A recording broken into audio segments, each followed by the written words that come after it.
Well, good evening, everyone. I'm Stephen Crane, Town Manager. With me I have Jeff Alberti and Mike Richards from Weston Sampson. We have members of the Select Board here, Marie Angelides, Richard Foster, I see Mark Gold. I don't see Tom or Alex here. I'd like to welcome you to Public Forum on the DPW facility.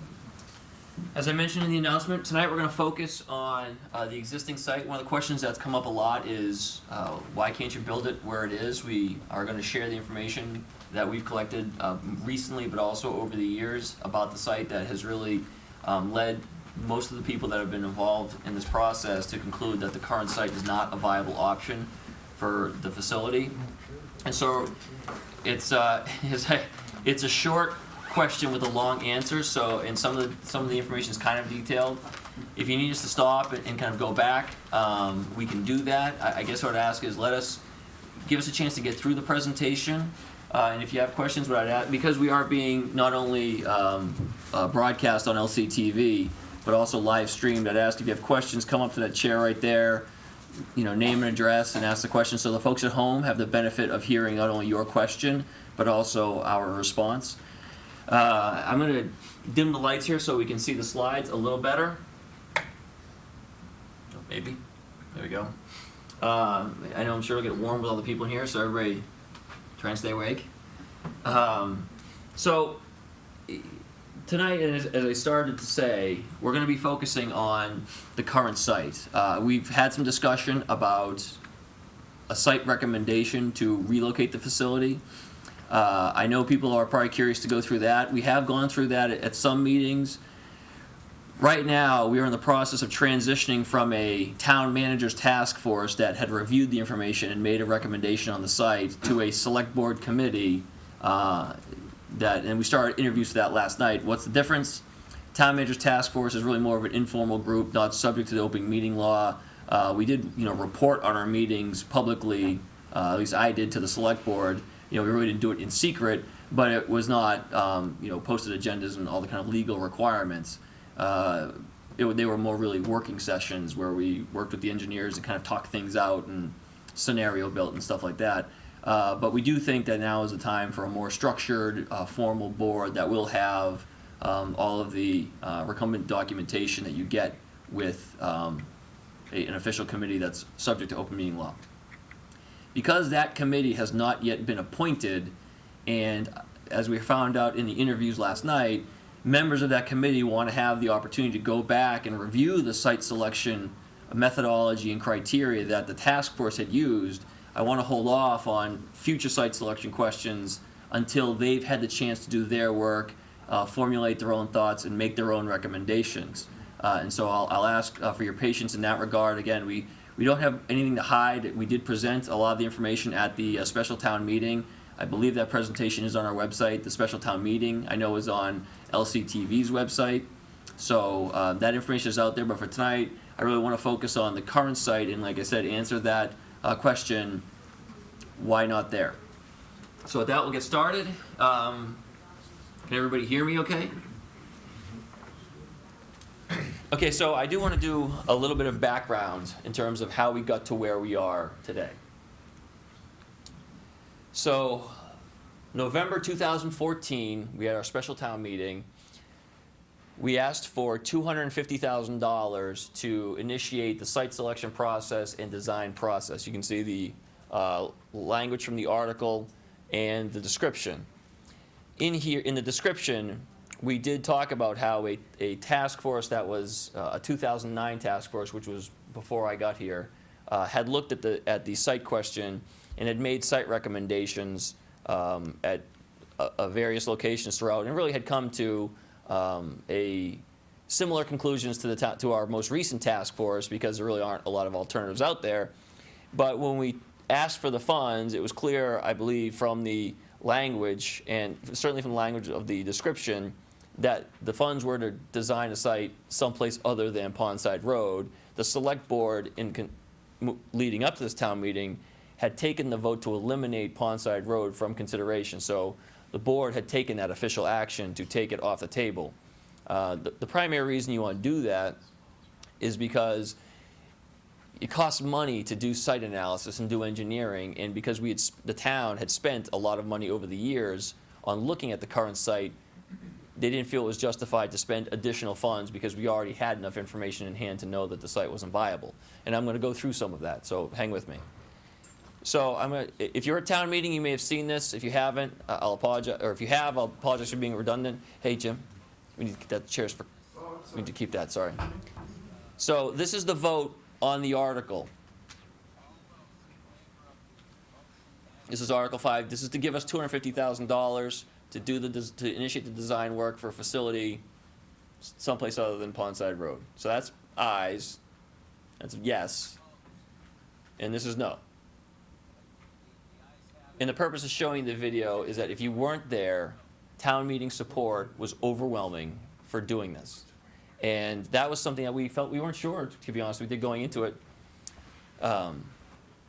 We weren't sure going into it how this was going to turn out. And so I think even myself and even Richard Foster, chair of the select board, we were blown away and so impressed that the town understood the need for a new DPW facility and were willing to commit in such an overwhelming way.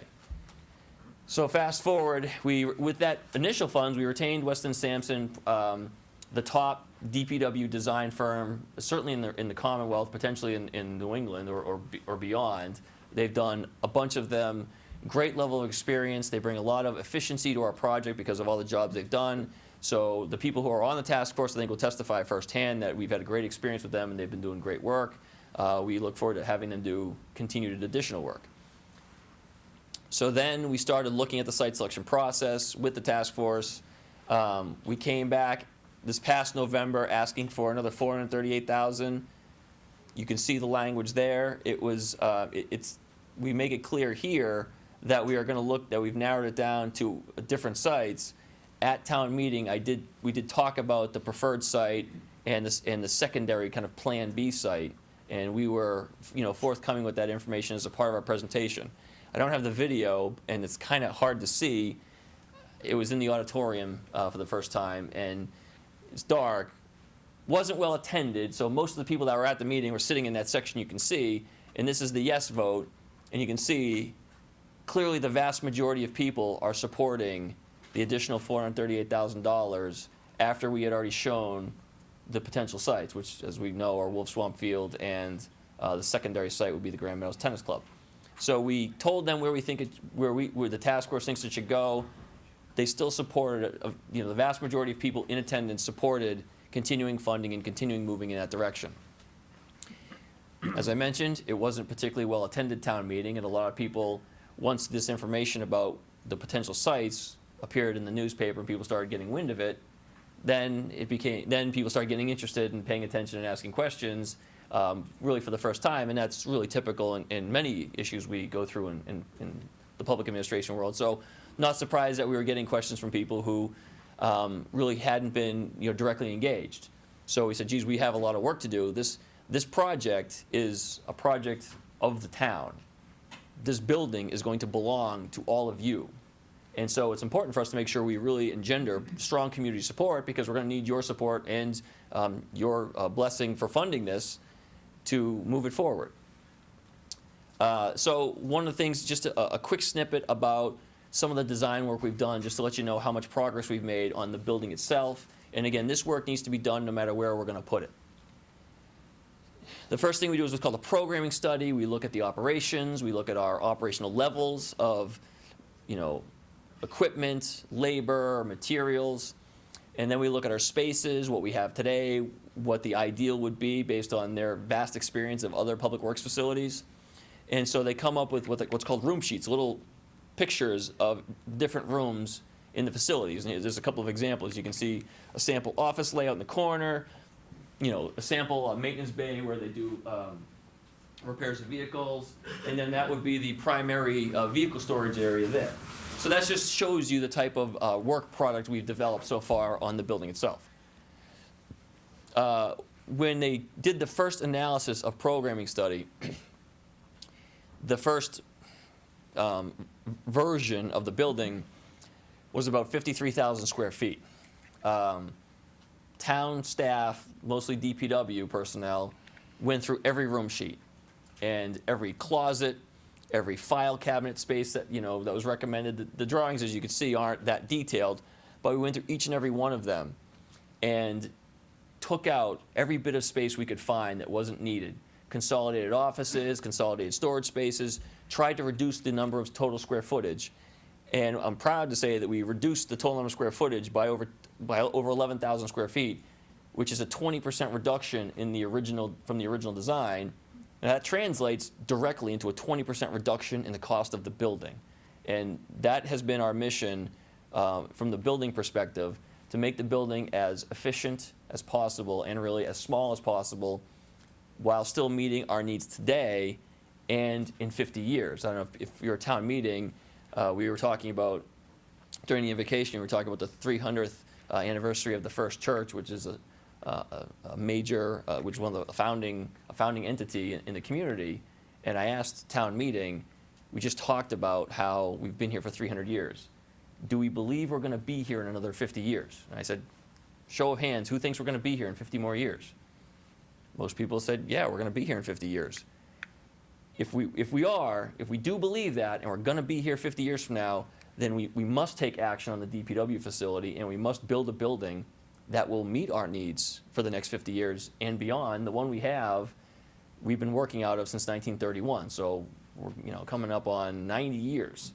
And the one thing I'm heartened by is that the feedback I've gotten from the community is concerns about the site, concerns about the work we've done, but most people agree a new facility is needed. And this is something that the town has been talking about doing since 1986 or 7. I mean, I think I was in junior high at that time. So this is a project that has been gestating for a very long time, and the reason why it's important to keep moving forward on this is because it is so costly to continue to wait. So this is a summary of the size of certain areas of the building, plus soft costs, and the costs associated with that. But the bottom line is it's over $300 a square foot right now, based on their tracking of construction costs. I show you this. I hope you can read this. There's a lot of information on here, but basically this is the Dennis Public Works facility, 28,000 square feet, year bid, which means the price is set on the year they bid the project. Under the laws of the Commonwealth, you have to bid public construction projects. Year bid, 2,000. Just go all the way to the end. $96 a square foot. So that's the year 2000. It's more than tripled in 15 years. Just go back to 2004. $129 a square foot. So even in 10 years, it's gone up substantially. I think we can all agree those numbers. 2014, they did one in Bourne, the town of Bourne on the Cape. It's a comparable facility to the one we're looking at. That was $283 a square foot. So we're already looking at $20 a square foot more since 2014. It's just going to keep going up and up, and the longer you wait, the greater the risk of a very expensive and catastrophic incident at the current facility you have. And if that happens, the valuable services the Department of Public Works provides this community every day are also at risk. And that's why when I was hired in 2013, the Select Board told me during my interview, this is our #1 priority. And that's why they've supported the effort to move the project forward. And I'm hoping that through this process, you all will support that effort as well. So now I'm going to turn it over to the engineers, because it is fairly complicated information about why not Pondside Road. I'm going to give you the kind of short version of it, which is, it is in the 100-year floodplain, and they're going to go through some of the things that you have to do that are extremely difficult to do when you're trying to build in a floodplain. It is also a former it is a solid waste and recycling site. It is a former burn ash dump, so the soil conditions are bad. So it's a brownfield site, and to shorthand it, it's a brownfield site. And the complications of trying to build on a brownfield site. In a lot of places, either one of those two things are deal breakers on most projects. And for Pondside Road, we have both to address. And Jeff Alberti is going to go into that in a little more detail.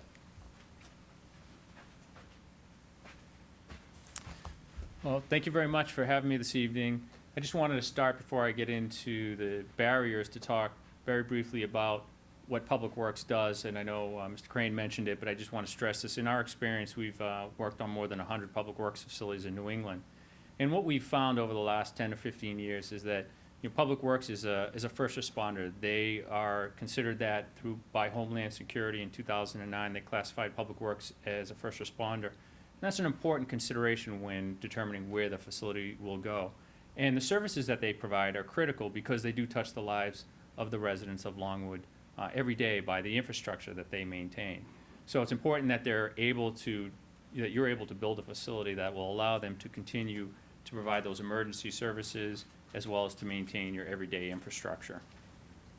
So in looking at the existing site, I just want to set the stage for you. This is the existing Public Works facility, Pondside Road. You can see is in the bottom of the screen next to the railroad tracks.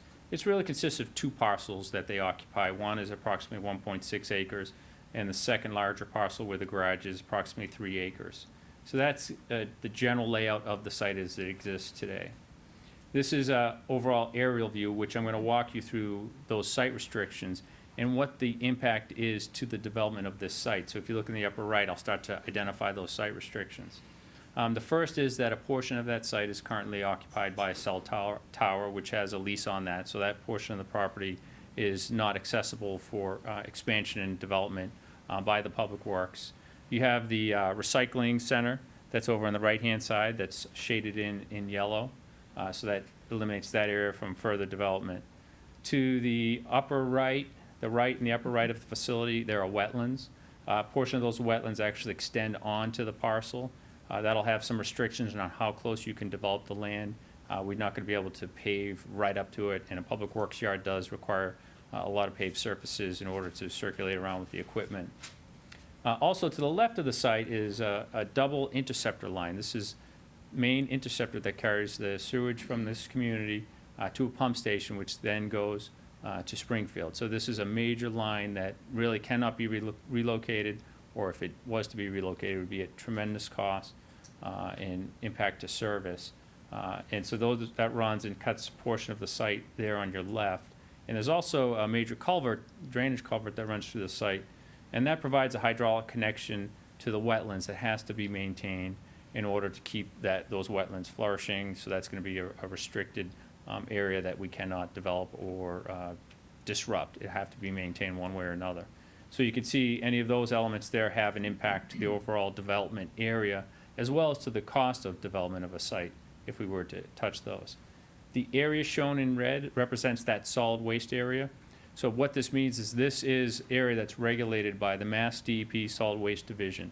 And that has a lot of restrictions initially with permitting, and it has a lot of restrictions associated with working in that area, and has a lot of restrictions with removal of any of this material and how you handle that material. And I'll talk a little bit about that in a moment.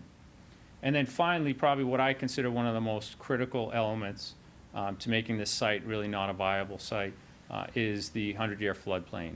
This is the most recent map, FEMA's National Flood Hazard Layer, right from their official website. Representing the blue area is your 100-year floodplain. And that has a major impact to development of a facility within there. And I'll talk a little bit about that in a moment. But one of the things to consider, this is just a graphic to help you visualize what would it mean if you were to have a flood. You had in 1955, the red line represents the high water mark, and that's Mr. Crane on the right, just to give you a perspective. And then in 1938, you have another high water mark from a hurricane. In 1936, the upper red line represents the high water mark.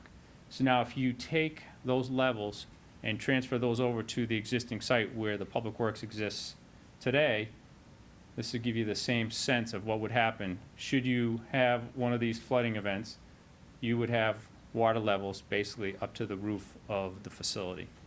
And that's an important issue to consider if you were to plan on developing a facility on this site. Now, just to talk a little bit about what are the construction and design impacts with trying to build in these areas, and what are the long-term impacts, because some of these impacts you might be able to address in a short-term manner, however, at a very high cost, but in the long run, you're gonna still have to always be managing those. So just start with the landfill, the solid waste area that I showed you in red.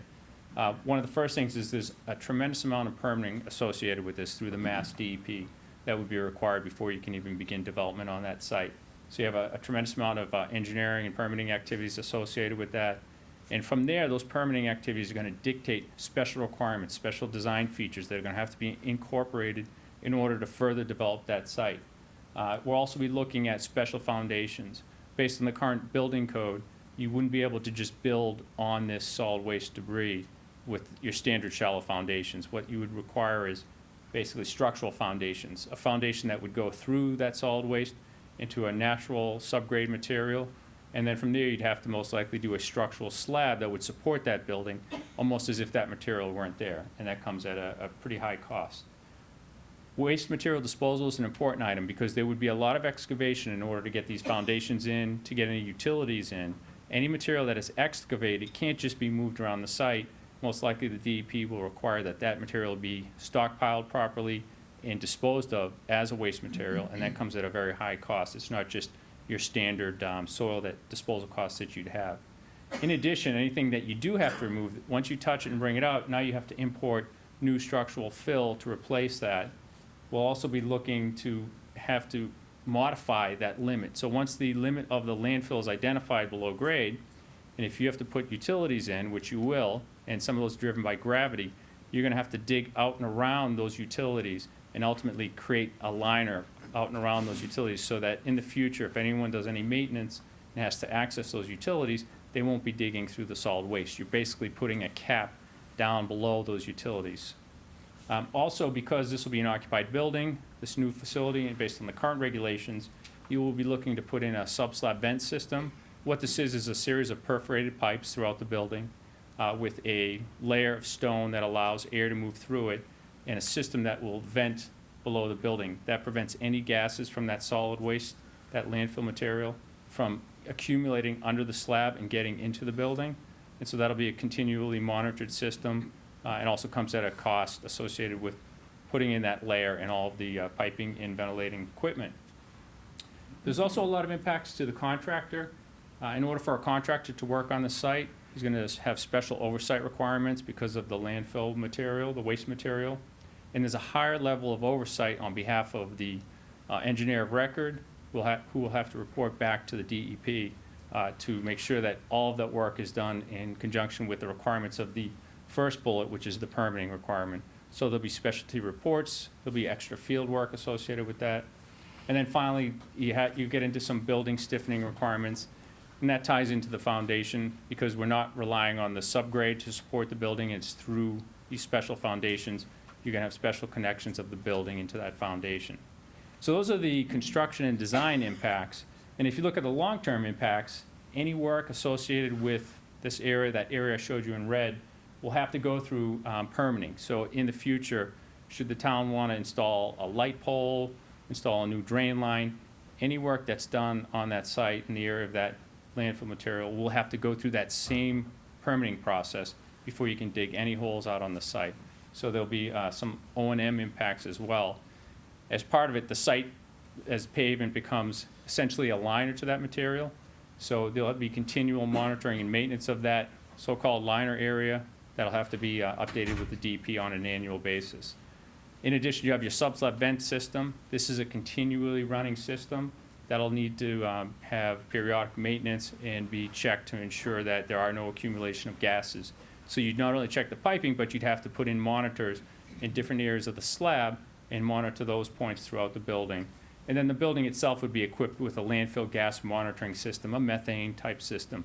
And that system will have to be continually maintained and monitored to ensure that it's running per the DEP requirements. So that covers the landfill impacts. And then you have the floodplain impacts, and what we identified through the process, because majority of that site is within the 100-year floodplain, there will be some special permitting required through the Conservation Commission.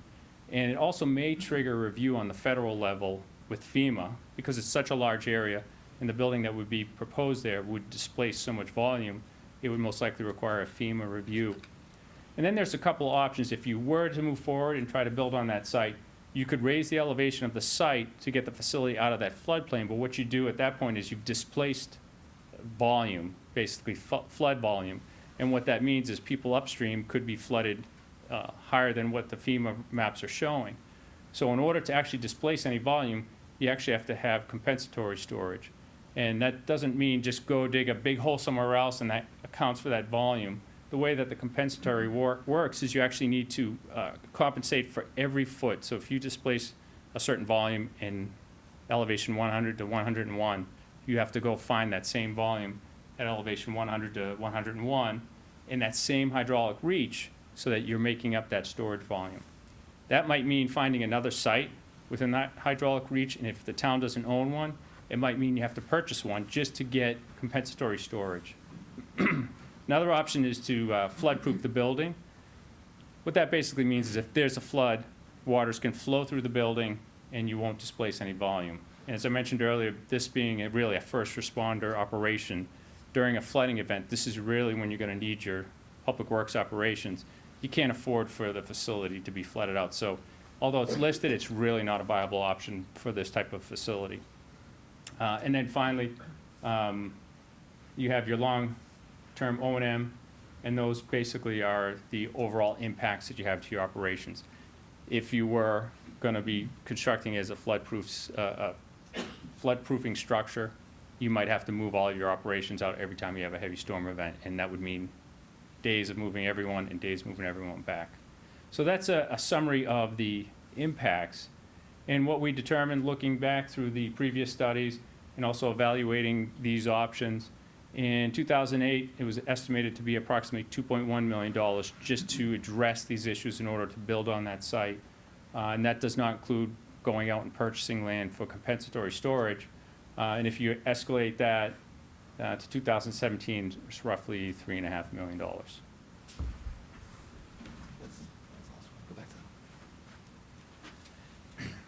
Thanks, Jeff. So before we open up to questions, I really want to highlight a couple of points and connect a couple of thoughts on this. $3.5 million, really, at least. Even if you were able to find compensatory storage in an area that is, except for the site by and large, protected conservation area, even if you're able to find that compensatory storage space, $3.5 million. That's on top of the $300 a square foot, the $12.5 million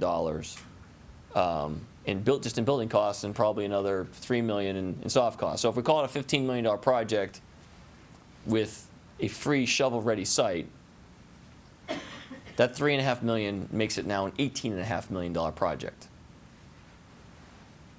That basically represents an $18.5 million bet that you're not going to have a 100-year flood event.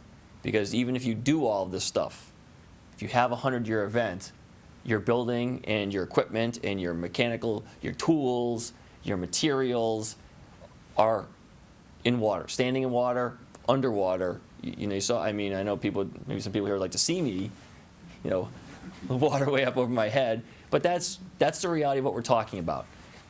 I think in terms of, well, is it going to flood, is it not? That's a big bet to make.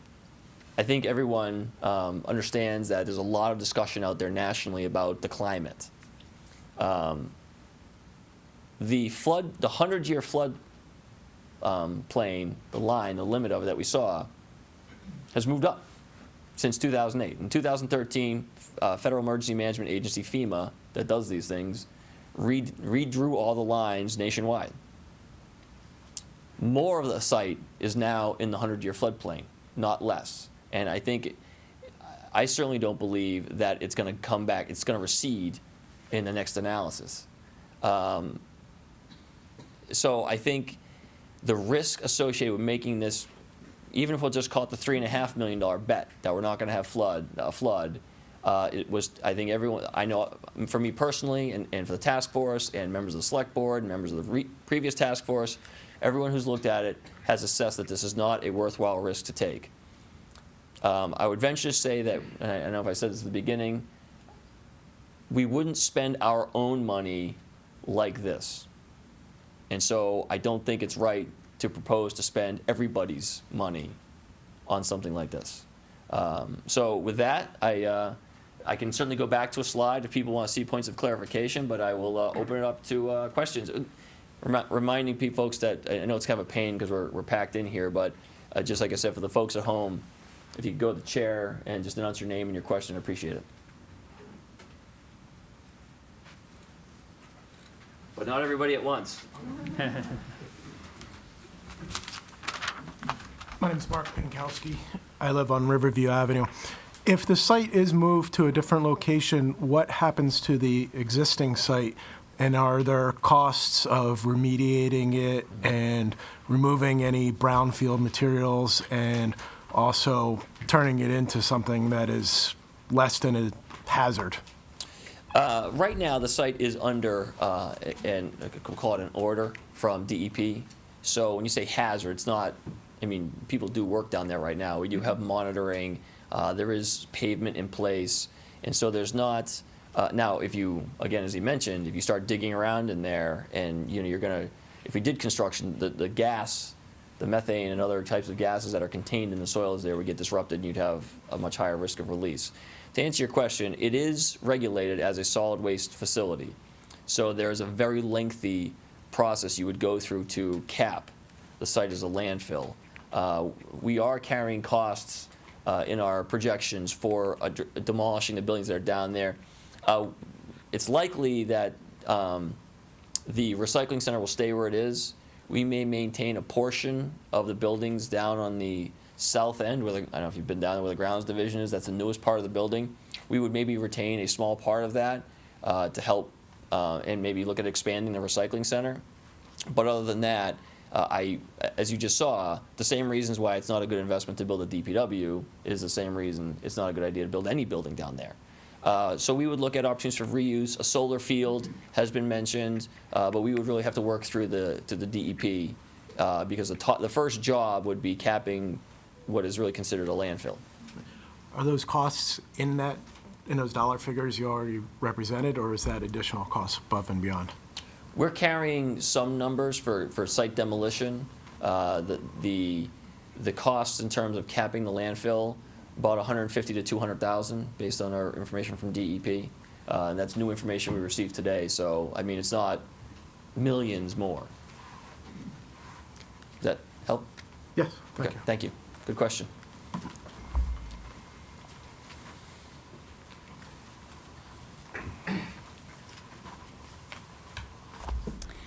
Hi, I'm Michelle Van Scowen. Understanding, I'm not sure that I totally agree that that site is completely unusable, because I tend to agree with the first speaker that remediating it, there's some ethical and environmental responsibility there. But I think that costs are one issue, but another issue, and I know you didn't want to talk about prospective sites, but since we're pretty much assuming we're going to be building a DPW facility, and there are a couple of places to do it, I would ask that we consider other life issues in the town. I know that one of the sites, which was not an unattractive idea other than some costs, was Grand Meadows, which is in a commercial area. Yes, I know you don't want to talk about it, but I really do. Michelle, I understand, with all due respect.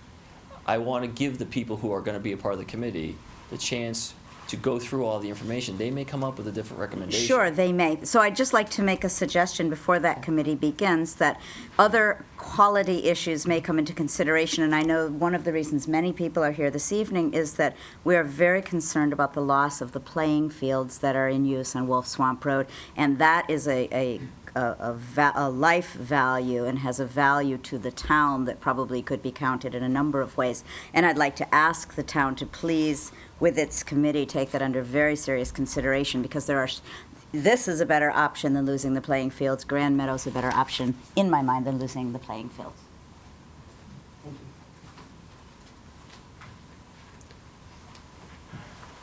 Tom?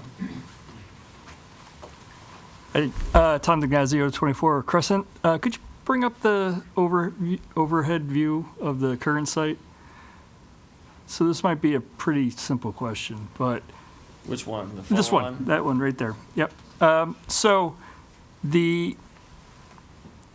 I see with the floodplain notwithstanding, right? I mean, was any consideration given to not where the site actually is, but the nearby areas to the bottom of the picture, including as far as where we dump leaves, that area, how much of that was looked at? None. That is all land that is under the control of the Conservation Commission.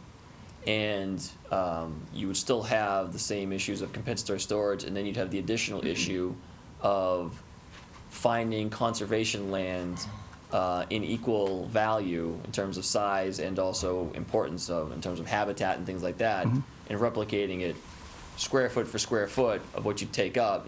It's a lot, and there's not many places, again, where we could find that kind of land outside and it would be outside the existing conservation land. So you'd be talking about taking more land out of the tax rolls potentially to make it conservation. And again, you're still in the 100-year floodplain. Right. Because the 100-year floodplain, basically the only reason it doesn't start running up the hill is because you have the highway essentially acts as a dam right there. Because it's obviously elevated, so above the roof of the DPW facility. So that's why that line is pretty straight right there. So that it would present many of the same challenges. Okay. Can I follow up on his question? You sure can. So if we remove the DPW from this site, we've opened up whatever 4+ acres that's here. Wouldn't that become conservation land, or could it become conservation land? So now we have 4 acres someplace else that's already been replaced? In theory, yes. I doubt the Conservation Commission would see it that way. Oh, by the way, it would take a unanimous vote of the Conservation Commission to even get permission to develop another site. I mean, this is all, in addition to being in the floodplain, these are also protected habitat areas. And, so, I mean, the only place, even conceptually, you could even do it would be where it is. And like I said, as I tried to lay out, the bar is fairly high. Really, not a good bet for the Okay, community. so there's no other conservation land in town that was considered? In terms of other sites, yes, we looked at a whole bunch of other sites in terms of our site selection process. All I'm trying to get to tonight is why was this site really removed from consideration by virtually everyone that's been a part, that's been working this in detail, and I'm trying to lay out. These are pretty on their face, expensive, complicated, and really, I'm going to say insurmountable obstacles to redeveloping the facility in its current location. And that's what, I know that we know the community wants to know, why can't you build it there? I've gotten that question, 50 times since town meeting, and we want to show you there is an answer to the question, and here it is. But there is an option, potentially, that there could be conservation land someplace else that could be taken and replaced by this land? It's not that easy. We can certainly, and again, this is something that the committee, as part of the citing effort, can look at. The committee, the people that have looked at it in the past, have not been able to find that, and it's not for lack of trying. I can promise you that. I didn't want to. I just want it's not. If we could build it here, it'd make my job a whole heck of a lot easier. I mean, ask yourselves, why would I not want to do that if it was really doable? If it was an advisable proposition to build it here, why would I be here on a freezing cold night instead of home, curled up on my couch watching TV? Why would I be doing this if this was a good idea?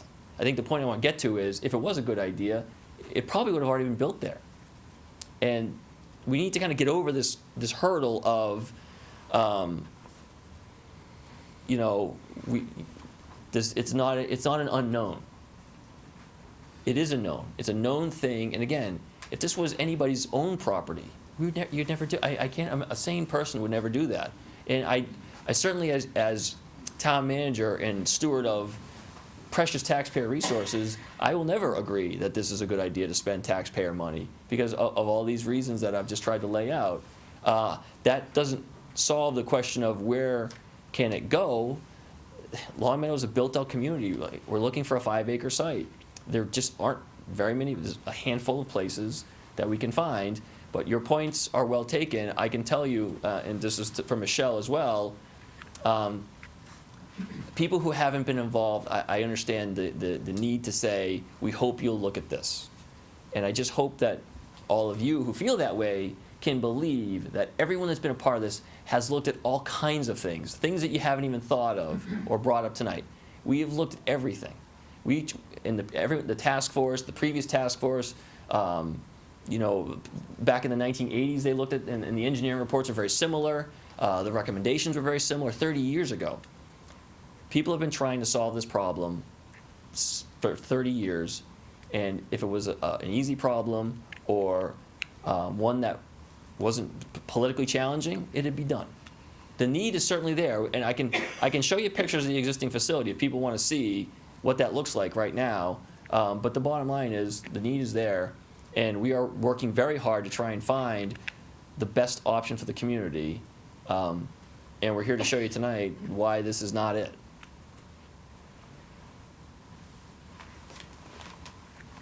Jim? Thank you. I'm Jim Goodhines from 78 Dover Road. Mr. Crane, could you go back to the town meeting photo that you used in the beginning of the presentation? Sure.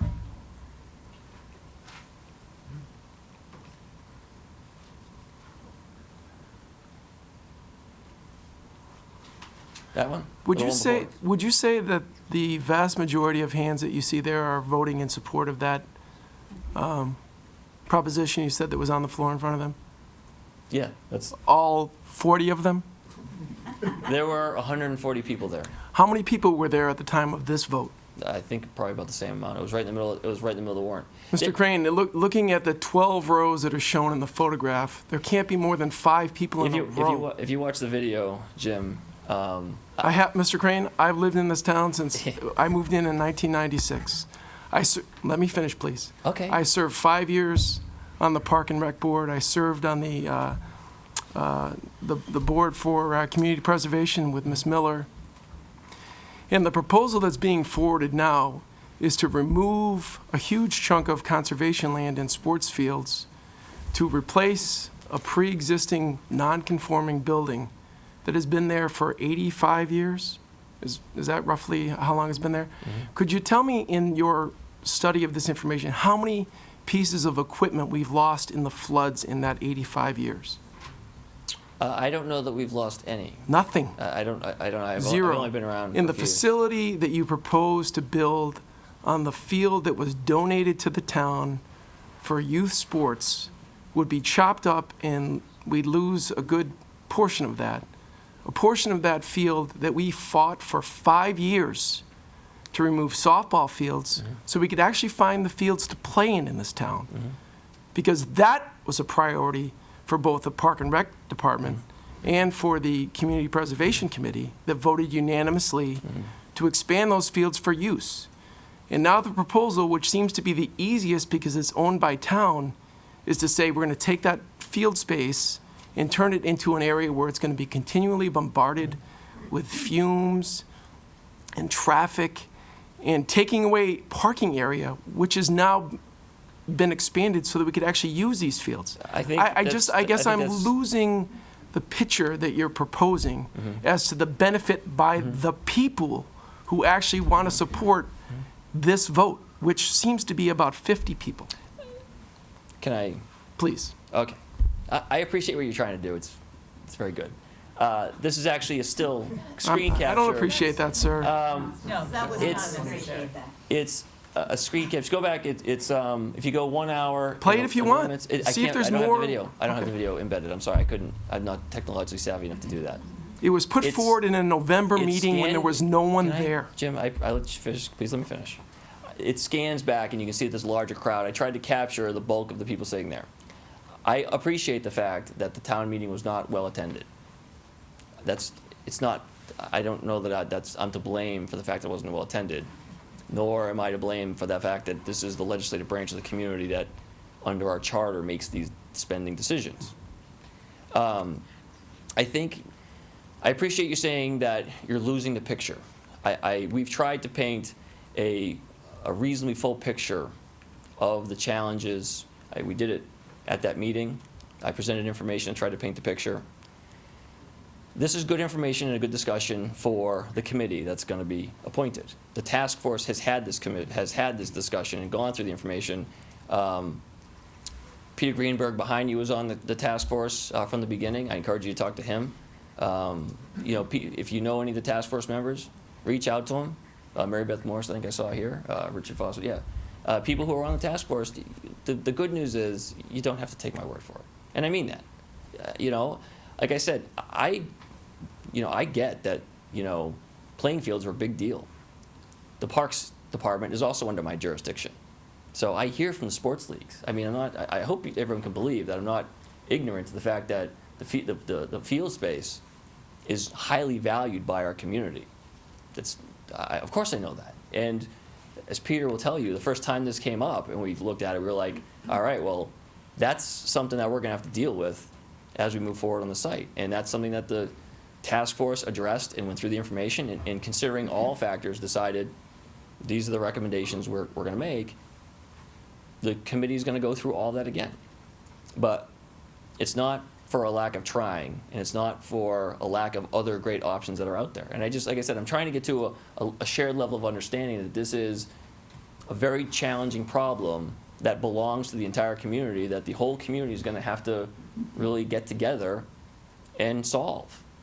And you know what? It's a fair comment to say that it has. We showed you the floods, the stages. So I wasn't around for any of those, but I'm going to guess the site was underwater during those floods. I think I tried to that. And if you look at the elevation map, the topographical elevation map, it's the same. I don't know if it's 55 or what the elevation is down there, but where I was standing is maybe within a foot of the elevation where the administration building is.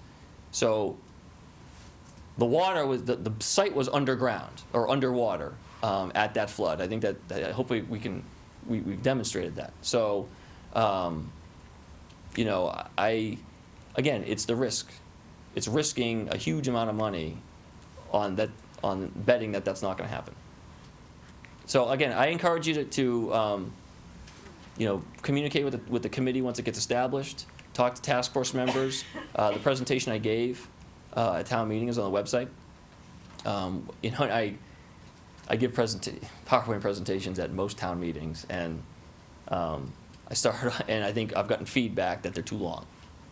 And so I started off at this presentation and said, I have a 37-slide magnum opus that is just chock full of detailed information that many of you were wondering about. And I said, or I have this much shorter version I can give you. And I said, I can go back to the detailed information, but I gave town meeting the opportunity. In town meeting, we went through the information. We had a pretty robust question and answer session, and town meeting was satisfied with the answers. But don't you think a $12 million expenditure is akin to being like a school vote? Something you'd put forward in maybe the May town meeting and not slide in the November one when everyone is there voting on that? Yes, I do. 100%, Jim. The article we were talking about was $438,000, and you know how the town works, the town government and our finances.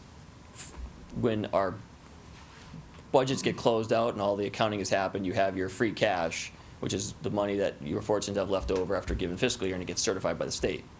We were pursuing a free cash appropriation, and those usually do get expended during fall town meeting. So it wasn't, the reason why I did in November was because that's when the cash was available, not because we were trying to slide one by the community. And again, I'm going to reiterate, this project belongs to all of you, okay? All of us, really. I also live in town, so it belongs to all of us, and we all are going to have to solve it. Jeff pointed out, the Department of Public Works is more than just cutting grass and plowing snow. It is an emergency services agency, okay? It keeps the water and sewer flowing. It does so many things that are so critical to our quality of life that they will not be able to provide those services to our community in their current facility in the near future, I believe. And that's why that's why 30-odd years ago they said this is something we need to plan for, and why it's still something we're trying to get done today. I'm just saying, I think that photograph speaks more about the way this process is going about than the entire idea of building a new facility. I hear think what you you're really saying. need to have I would have loved to have had more of five- the town's feedback before you decide we need to give up all the Yeah. sports fields where thousands of kids play year-round. And can I just want, that's fine. mean, I can think- hear your point in the back. I Yeah, don't that's need to fine. sit for it. And again, I want to focus on, I mean, are people, let me just ask a question then. Are people satisfied with the information they've received about the current site? I want to try and reach some points of agreement. Can I have some questions? Yeah, go ahead. Should I sit Yes, over here? please. I have two questions. My name is Marcia Harbison. The first one is, weren't there some dikes built along the Connecticut River after those large floods? I've seen them along the river in Springfield. Dams, and dams. Right. So I'm wondering, are you taking that into consideration when you're talking about these floods that are in the future? I am not the arbiter of where the floodplain is. FEMA is, and they have established the floodplain based on their methodology. And it's the same methodology that they've used all across the country. And so whether or not the presence of levees or dams would make it so those floods that you saw the high water marks for could ever happen again it's a good question. I don't know the answer to that, but the flood map that determines what is a floodplain, which then triggers all of those floodplain regulations, and then also, we haven't even talked about insurance. Could we even get insurance for the building? So you make the bet, the $18 million bet that we're not gonna get flooded, there's a potential we won't be able to insure it if there was a flood. And so, from a practical standpoint and a risk standpoint, I think that that's a good kind of geological question, not geological, but hydrological question that I don't really answer to. But from a permitting and cost standpoint, it doesn't matter, because the flood preparation and the insurance issues and the permitting and all those other challenges with the compensatory storage and all those things we face, those are going to be confronted simply because of where the map shows the floodplain. Okay. Then my other question is, in one of your slides, you said 3.5 million would be the cost to build or to make improvements to build on that site so that it would be usable. Is that correct? Technically correct, yeah, but it's still, it's 3.5 million extra on top of all the other costs to develop the building. Right. And you're still in the floodplain when you do all of that. But it would prevent the building from getting flooded if No. you did all that it preparation work? would not. You'd build it up and all of that? It would not, and you could not build it up under the regulations governing construction in the floodplain. That's the problem. I mean, the bottom line is you couldn't build it up. If you built it up enough, you'd have to take compensatory, you'd have to find that, as he said, between the 100 and 101, and take a huge swath of excavation out to offset the amount you elevated that site. And honestly, the DEP, I don't think, they were pretty pessimistic about our ability to do that down in that same floodplain area.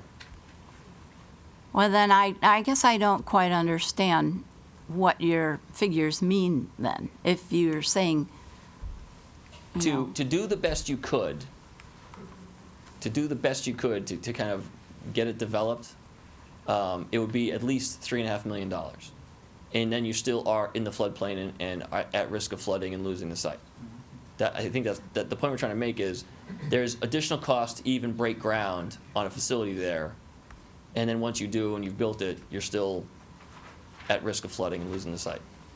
That's what that what means. would it cost to make it so that you wouldn't lose it? I don't know that it's possible.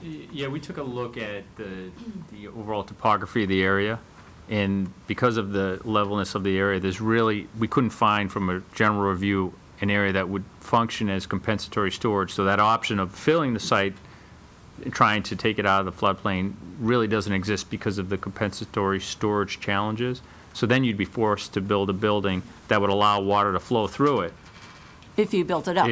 No, you'd have No? to build it at the level that it's at, but basically with blowout walls so that when water came through, they'd all blow out, let water flow through it. Therefore, you're not displacing any of the volume and not creating a flood hazard upstream, an increased flood hazard upstream. So you're basically building a building that's going to be flooded out if there's ever one, and then you lose everything that's in it. I guess I don't understand why you can't build it up. When you look at houses along the Connecticut shore, down in Florida, they're all built up. Yeah. Why can't you build it up? Well, for this facility here, if you were to build it on stilts, let's say, Yeah. above the floodplain, Right? you have your vehicle and equipment storage area. So now you have to get your vehicles up and into the building. Right. So right there, you'd have ramps. Right. And you'd have to build like a parking garage on stilts. Yeah. From a You could do from a that. cost perspective, it would be a lot I more mean, than the 3.5 million. Yeah, because then I don't even know if the soil conditions would even support Right. something of that size. I mean, it's just, and I don't want to say it's not possible, but it's the challenges to that, even figuring that out are, I mean, it would be, you're talking probably hundreds of thousands of dollars of just exploration and design work just to figure out if you could do that. Not to mention, the facility would then be an island. Mm-hmm. And again, when you need public works the most, one of the times would be during a flooding event around the community. You wouldn't be able to access your equipment, your resources, because you're basically flooded out underneath it. So from an operational perspective, it just wouldn't make sense.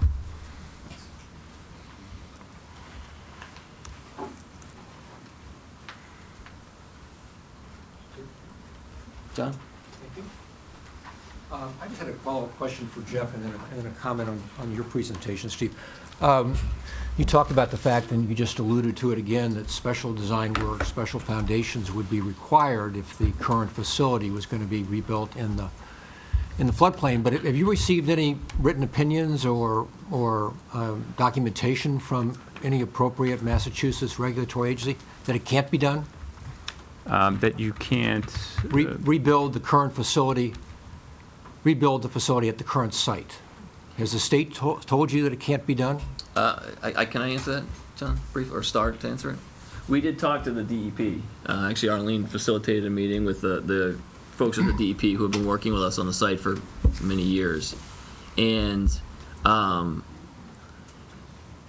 again, it's not, I mean, can it be done, like, conceptually, in the realm of anything's possible? It could be done. But could you meet the permitting and could you meet the permitting thresholds and be able to build a facility that works for the town at a reasonable cost? I don't think so, and I don't think they think so either. It's like I said, I don't think the town would embrace that because of the additional cost. But that's up to the town to decide, isn't it? It is. But there's no written opinion you received, either one of you, that says it can't legally be done. No, and I think that in that table I showed you earlier, we indicated each of the issues associated with it. Right, you did, thank you. And the engineering approaches that would Right. need to be taken into consideration in order to do it. Engineering-wise, we like to tell everyone we can do anything. Right. It's just a matter of how much money do you want to spend on it.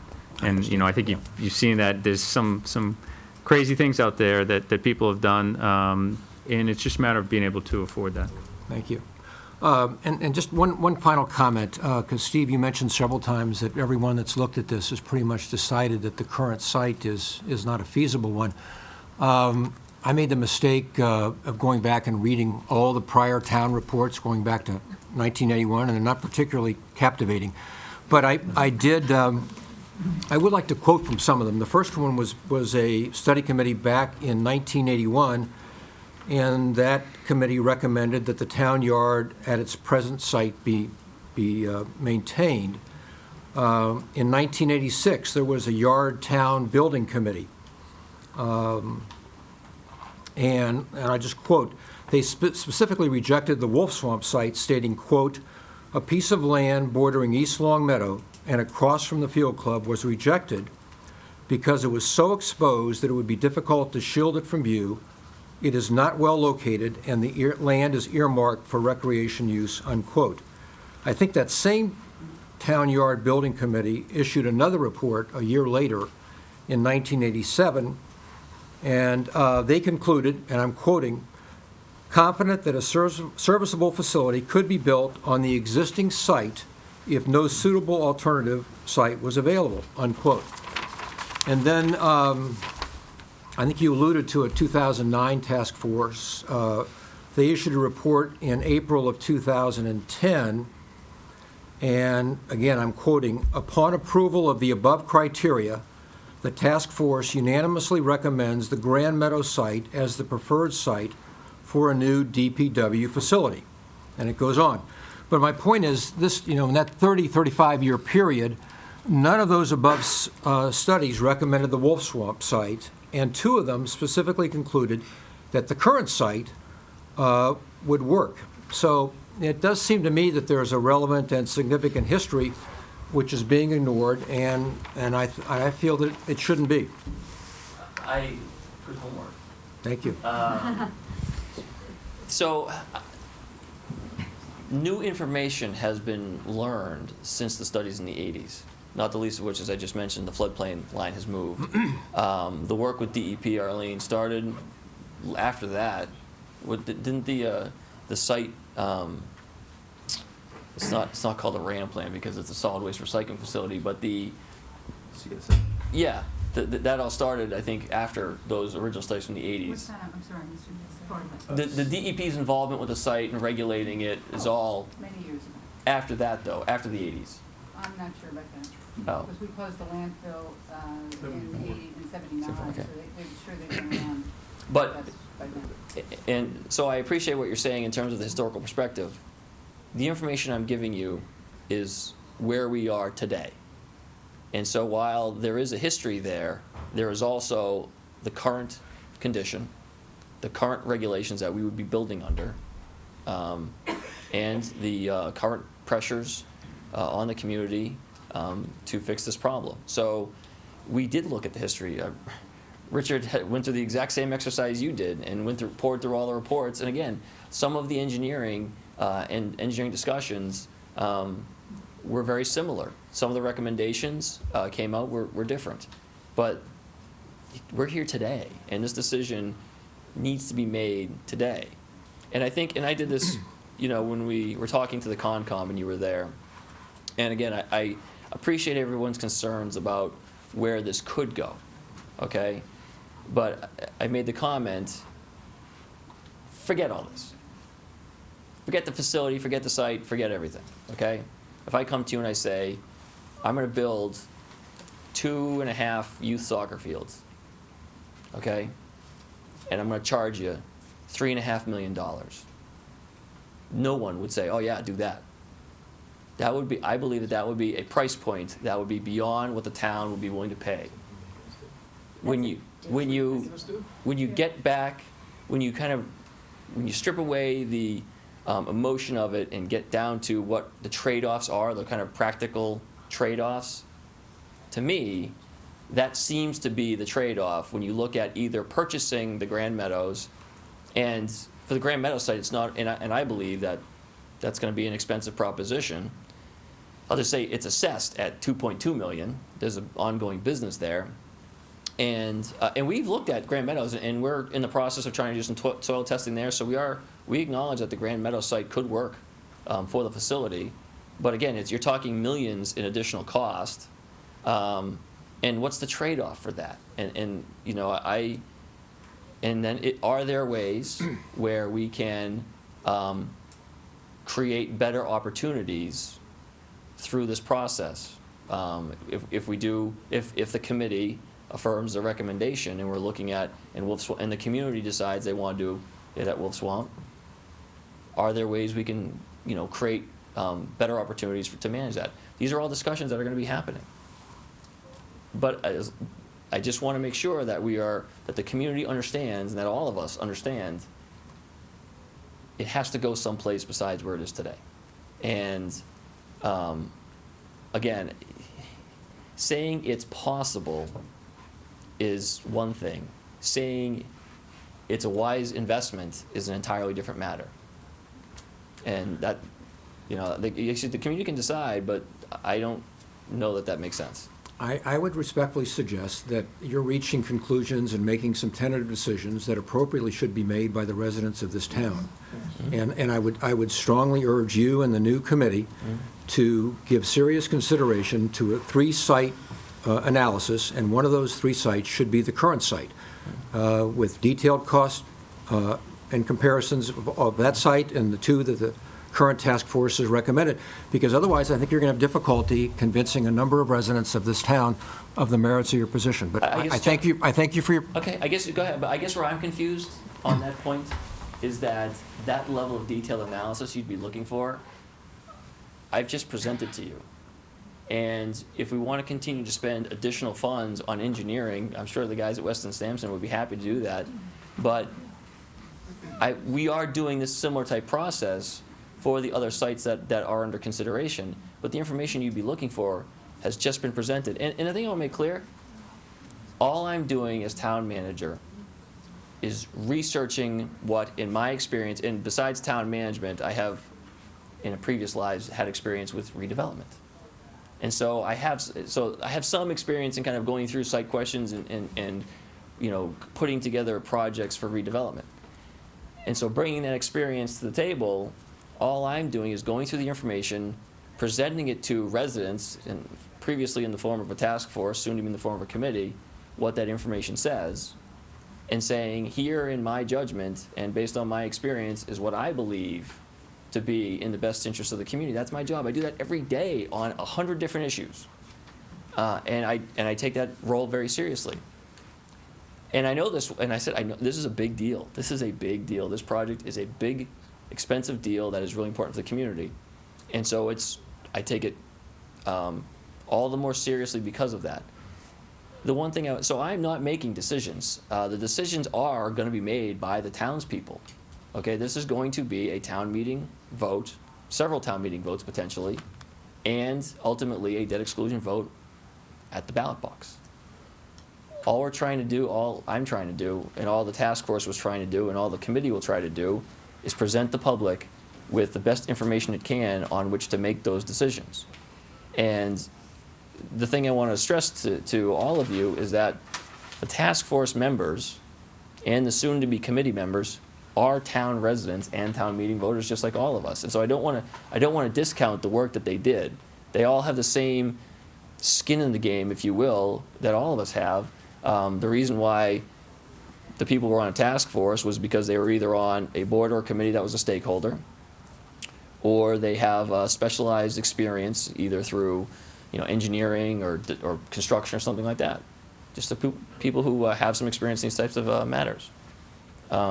But I look forward to the committee going through and going through all the information on their own, and we'll present this to the committee as well. But I don't think we should run from what this is saying to us either. I have another question. We got somebody coming. My name's Bill Fisher. I'm on Franklin Road. I'd like to make a comment on the historical perspective, and also I have a question. On the historical perspective, I agree with the prior speaker that the 1981 report was not particularly captivating. I chaired the group that wrote it. So no disagreement there. But I think historically, I think it's important to understand that that group was focused primarily on whether the existing facility met the town's needs, and it was in a state of deterioration 35 years ago. We also did recommend at the time, and it was more a by the by, that the existing location be used. And a lot of that was driven by 2 things. One was the fact that there would be concerns within the town, and we're certainly hearing that with respect to an alternative site tonight. We actually did look at Wolf Swamp. But I think it's also important to understand that that group was not funded. And so we did not have the benefit of real engineering or architectural expertise. We were aware of the floodplain issue. We were aware that it was an old dump. But I don't think we really appreciated what that meant, and we did not have the resources to develop that. The question I have, and this is should not be taken as a suggestion that I'm favoring any site over another site, could the existing site be converted to ball fields? In theory, again, yes, I mean, not to rehash all the challenges about bringing in fill and elevating the site, compensatory, all that stuff. Again, the reuse of the site is something that we're gonna have a whole separate conversation about. But Yeah. we're trying to get one step at a time. Understood. I mean, I don't think, if home plate gets flooded, I don't think it's a big deal. Yeah. I appreciate that. Arlene. Go ahead, Arlene. Arlene Miller, 680 East Greenwich Road. I just have a couple of comments.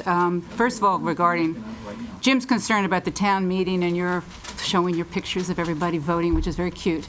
But I think, speaking as somebody who was at the town meeting, I don't know how many of you were also there. I didn't feel like I was voting. I didn't vote for it. I voted against the article. But I don't think the people there felt they were voting for a specific site, in all due respect. I think they were voting for the idea of, let's get more information. So whatever you want to say about those votes, that's fine. You can say whatever you want. But I don't think that gives you a mandate that this was the site that the people were, that's just my observation, were supporting necessarily.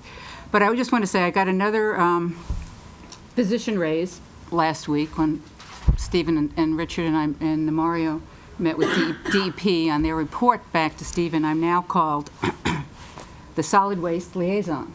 Thank you. Thank you. But in layman's language, we did get a report today from the DEP. And I guess each of us listens differently and takes away different things from these meetings. And a lot of this is jargon that you can understand, and I probably can't understand it, I know, nearly as well as you do. But I've been one of the people asking a lot of questions about this site, so I figured I'd better say something about it. My takeaway from the DEP meeting was they did not say, and you've all said, they did not say you cannot build there. They said you can build there, but you need to do A, B, C, D, and E if you build there. So that was one takeaway for sure.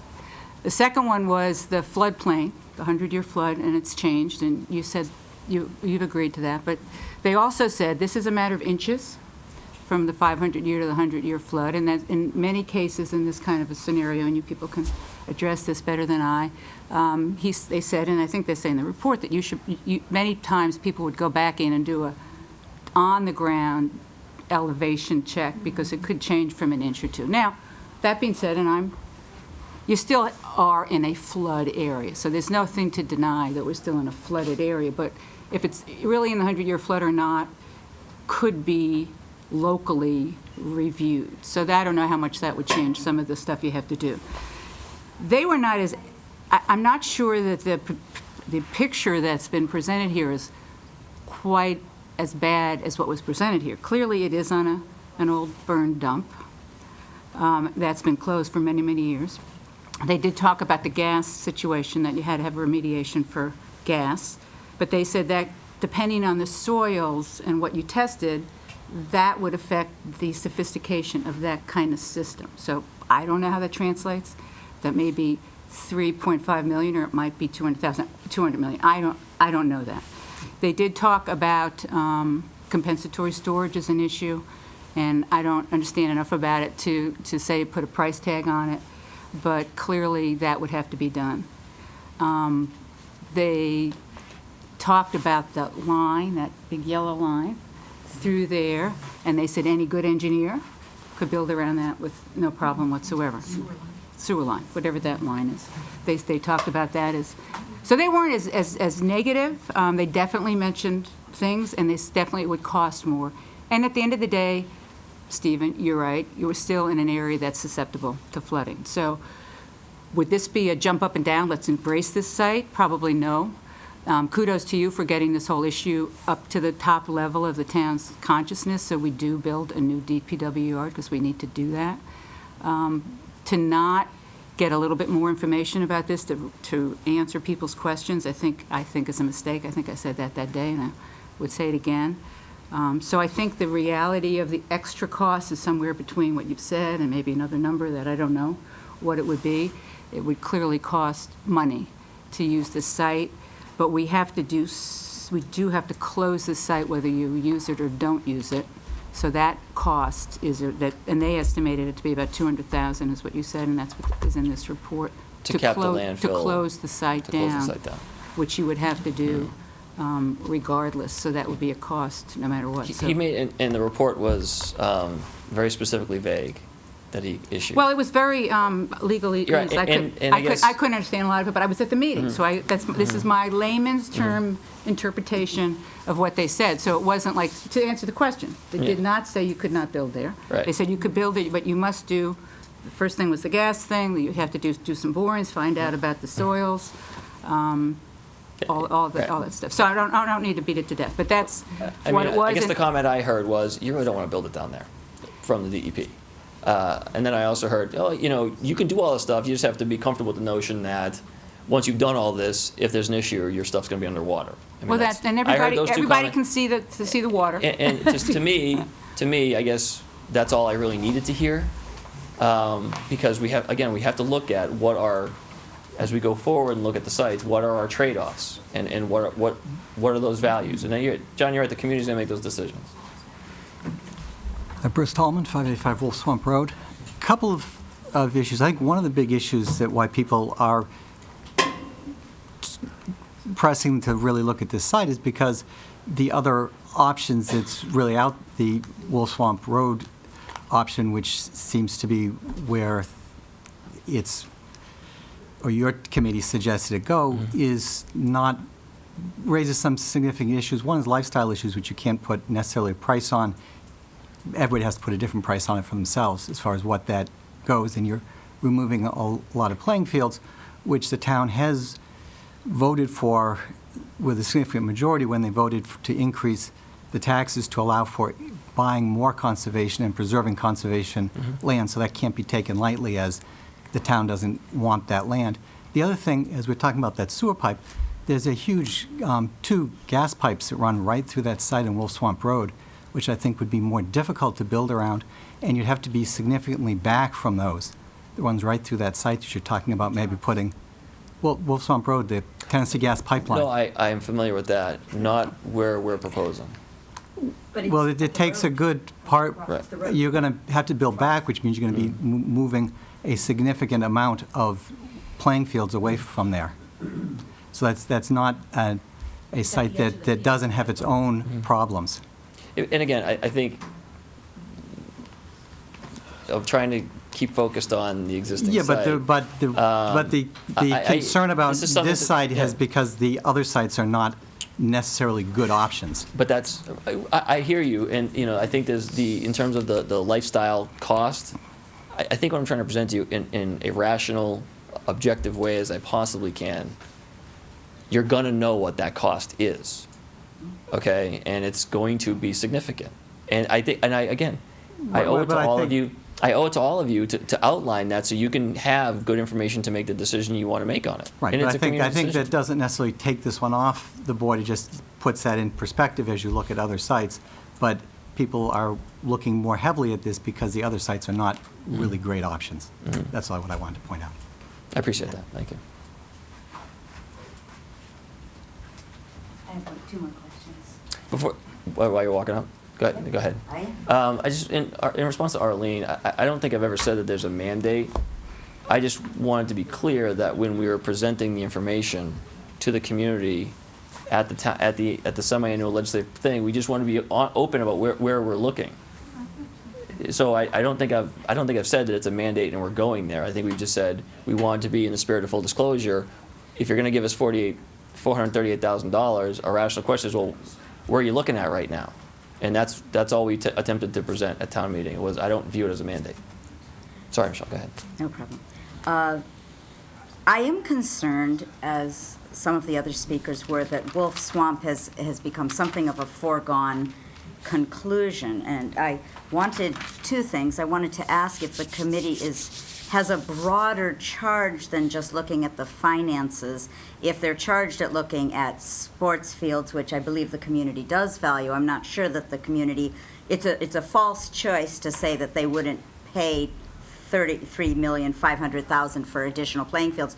What we're talking about is losing playing fields. People hate to lose something. Losing playing fields we use constantly.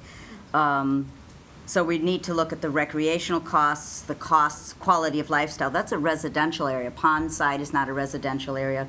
Grand Meadows is not a residential area. My office is across the street from Grand Meadows.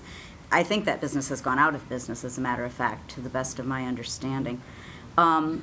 So I just wanted to ask, one, what is the committee charged with? Because I'm sort of getting a rammed down the throat feeling from this whole presentation. I'm sorry you're getting that feeling. I am getting that feeling. I've tried really hard to present the information as just a recommendation that will be made to the community. I think if you'll just allow me to push back a little bit, the people who are presented with the information are allowed to draw their own conclusions. And if they share those conclusions as a group, they're allowed to present those to the community. And I think all we've done is just say, here's the information we've reviewed. Here's how this group of people has received it. Here's how we thought about it, and here's what we all collectively think about it. If that is perceived as being rammed down people's throats or catching people by surprise, I'm sorry for that. We've tried to report on the information presented at town meeting. There was an article on the front page as a reminder, I think the week before town meeting. We haven't certainly tried to hide anything. It is difficult to connect to people point to point in the community, but we've used all of the means at our disposal to get this information out publicly. So I feel badly that you have that kind of feeling. That certainly hasn't been the intent, and I don't think the committee is going to take it as a foregone conclusion. That is my hope. If you watched the interviews last night, I think most of the people who interviewed said, yeah, we should take a second look at everything we've come through, based on, and not only take a second look because it's such an important decision, but also take a second look after hearing what all of you are saying. We're hearing from the community now. We weren't really hearing from people. Like I said, we talked about it. Unfortunately, town meeting wasn't well attended. People didn't really gravitate, didn't really connect with the story in the paper and everything else. Now people are. That's a good thing. People should know about what hopefully we're going to be making a decision on in the near future. And so I do think there is a broader mission, a long answer to a short question. Okay, I hope there's a broader mission. You know that the first time I met with you didn't go well because Stephen did say to me that if you lived on Wolf Swamp Road, you couldn't afford to live in Longmeadow. That is not what I said. You did say that to me. That is not what I said. You actually did say that I did to not me. say that, Michelle. You did. I'm sorry. I'm sorry that that's what you heard. You did say that. I'm sorry that that's what you heard, but that is not what I said. My husband was with me. We were quite taken aback as Longmeadow residents. So I do want the consideration being that Longmeadow has had Quinnetuck shut down so that we have more traffic already. I certainly hope that when we have a dump on our road, I assume there would be a dump there as well, that Quinnetuck would be opened back up so that we would not bear all of the traffic. Because now Quinnetuck is a park Michelle, and Wolf Swamp is a thoroughfare. I think what I'm going to ask is, That was second question. we can have the. I just ask that you please give the committee a chance to get itself together, and they're going to be posted at open meetings. I encourage you to make all these points to the committee. I'm trying to reach a point of agreement, and it doesn't sound like we're going to, on the site. I'm sorry you misunderstood what I was trying to say. We were talking about the issue with the, honestly, I tried to be as helpful as I possibly could to you. Well, you were saying Tennessee Gas Pipeline because people couldn't afford to live in Longmeadow, so they chose to live on Wolf Swamp. I'm sorry in my attempts to be as helpful as I possibly could to you. Helpful. We had a misunderstanding. Yeah, okay. I'm going to hold my second question. I think that'll do for me. Thank you. Stephanie Jasmine, Englewood Road. I was at town meeting, and so I'm glad that there's a committee that's being formed. At town meeting, when you spoke about the sites and this one having been discarded, you said that the task force, and correct me if I'm wrong, but the task force had decided that this was not a viable site, and you listed the people on the task force, and it was impressive number. Although I did see people on there who were not on the task force, who had been asked but didn't attend. And then it came to light that, I don't know if anyone's on the task force, but maybe 5 people of the 15 that you presented actually met to speak about it, and maybe it was once or twice. And so this was discarded basically by maybe 5 people, and I think you were on that task force. So I'm glad that there's a committee that's being started now where people will be able to hear, and I hope that they bring this site back up so that people can hear about it and they can see who's discussing it and what's being said. With that said, when the vote took place, it wasn't saying that, it wasn't a vote on Wolf Swamp. And there was a point made that it was Wolf Swamp and Grand Meadows. But I have not heard anything about Grand Meadows. So the vote took place to allocate the money for site assessment. I've heard a lot about Wolf Swamp. I've not seen anything about Grand Meadows. So was that just to get that vote through? No. Because it really felt like that. I am sorry for how you felt about what we were communicating. I don't know that I can control that, but Grand Meadows is a privately held site. Right now, we are working with the owner to get permission to assess, do the geotechnical borings like we did on Wolf Swamp, and assess the soil conditions there to do some due diligence on that site. The point of showing the two sites, as I tried to communicate at town meeting, was if you give us this money, here's where we're going to focus our efforts. These two sites. One site has been the one that's been determined to be the preferred site by the task force.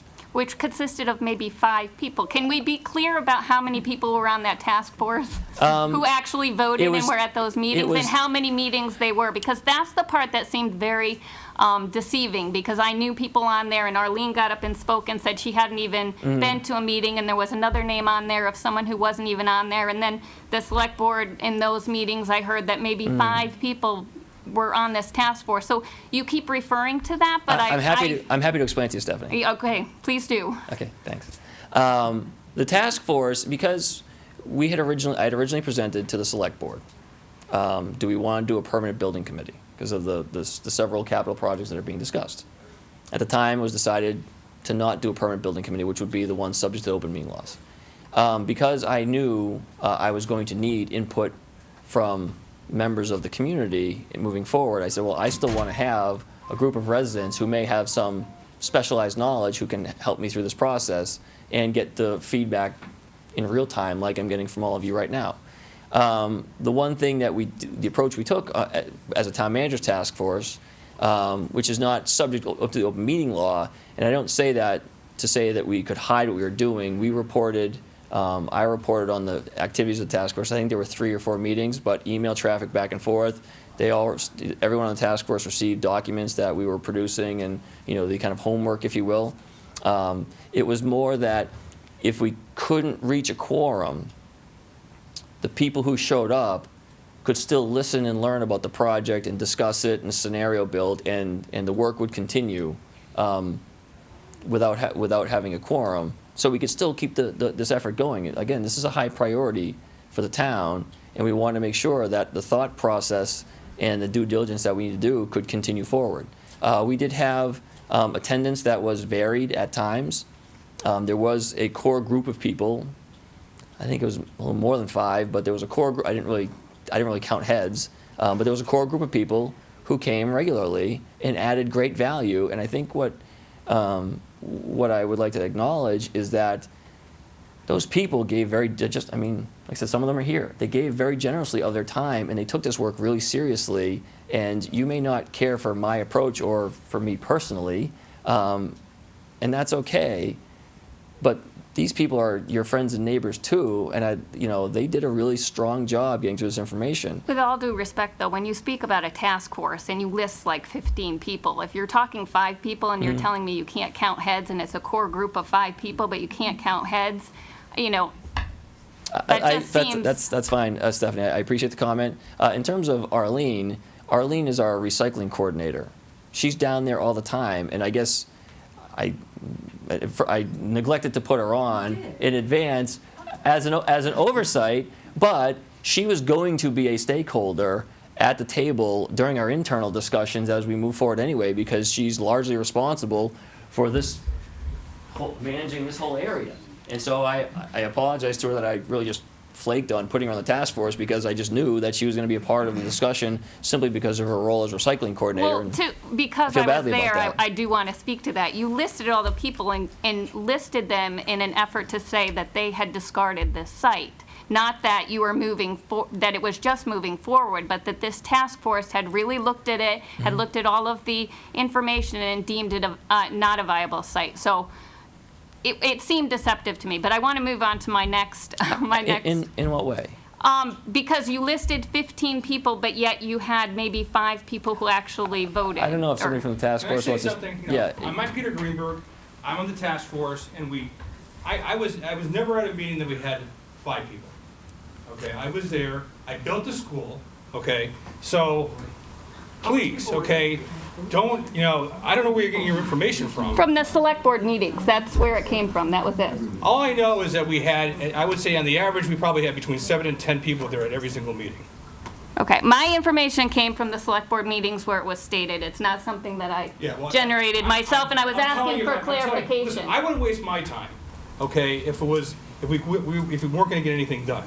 So all I can say is that there were enough people there to it wasn't 5 people. And I think the day that we made the final decision, I think we probably had almost everybody there. Okay, well, Okay. in my defense, I was asking for clarification, and he Yeah. said a little over 5. So I asked that question, that was the answer I got. My second part was, I think that more than just the playing fields and putting it on Wolf Swamp is that it's a residential area. I think I would be hard pressed to find a DPW that's put in a residential area. And there's all different reasons for why they're not put in residential areas. And so, from what I'm hearing from the town and the community, they don't want it in a residential area. So where does that put you? It puts you at looking at 2 other sites, and one of those is Grand Meadows, and I don't see anything from Grand Meadows on there. It doesn't seem like anything's moved forward from that town meeting on what's been looked at. Again, we can't really move forward until we get on site and do some site analysis, and we are working towards that. I will note that Grand Meadows was the second kind of Plan B site from the task force. To address your concerns, and again, I think this is a future discussion once the committee's on board and kind of gone through the information themselves, but Jeff noted that they've done over 100 DPWs in New England. And I'm going to guess you'd find them in all kinds of different places. I'd like to know. And you will. And I think this is something, people who came to the last, John, you were there at the last task force meeting. Arlene was there. I don't know if anybody else was there in the room. Yep, Moira, you were there. Yes, that's right. They showed you examples of facilities that they've built. And I think if you visualize what we have here being reconstructed on Wolf Swamp Field, you really have to get that out of your head. I mean, the spaces are really great looking spaces. From the street, they largely look like office buildings. It would be set back in a way that I think if you saw it on either site, it's really not very pronounced from the road. And these are all, of course, design considerations that we're aware of, that what the community's expectation is. I mean, I'm not unaware of that. But this is a larger presentation. I think that once the committee gets a chance to do its work, this is kind of phase 2, or the next step in our efforts to have this community conversation about the project. This step tonight was why we believe, or I believe, and I think the previous task forces believe, that Pondside Road is not a viable site. And then when the committee meets and does their work, the next step will be why they believe another site, or if they decide that they want to go back to this, why they're going to recommend this site. But that's a next step. Thanks. Mm-hmm.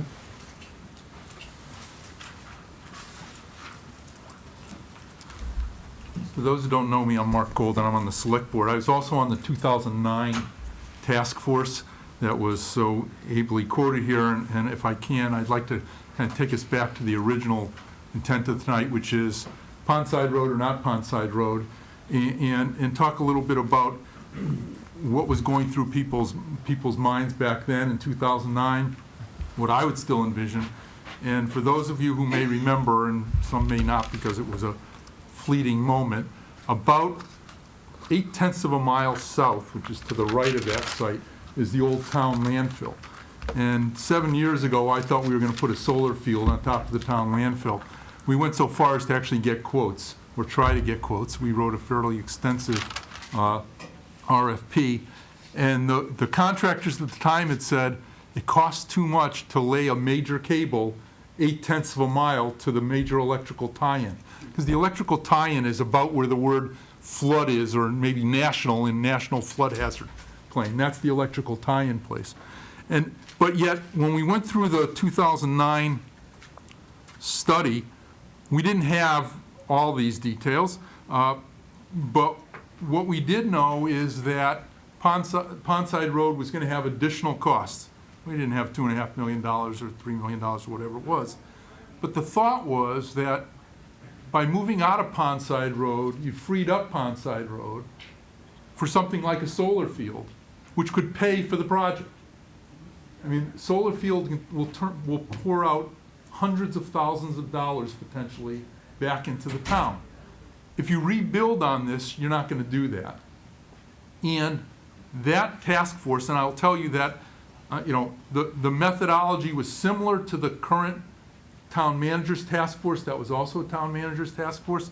The judgment of the people or the evaluations were such that sites 1 and 2 got flipped. They went from 1 and 2 to 2 and 1. So in 2009, number 1 was Grand Meadows and number 2 was Wolf Swamp Roads, and in 2015 it flipped.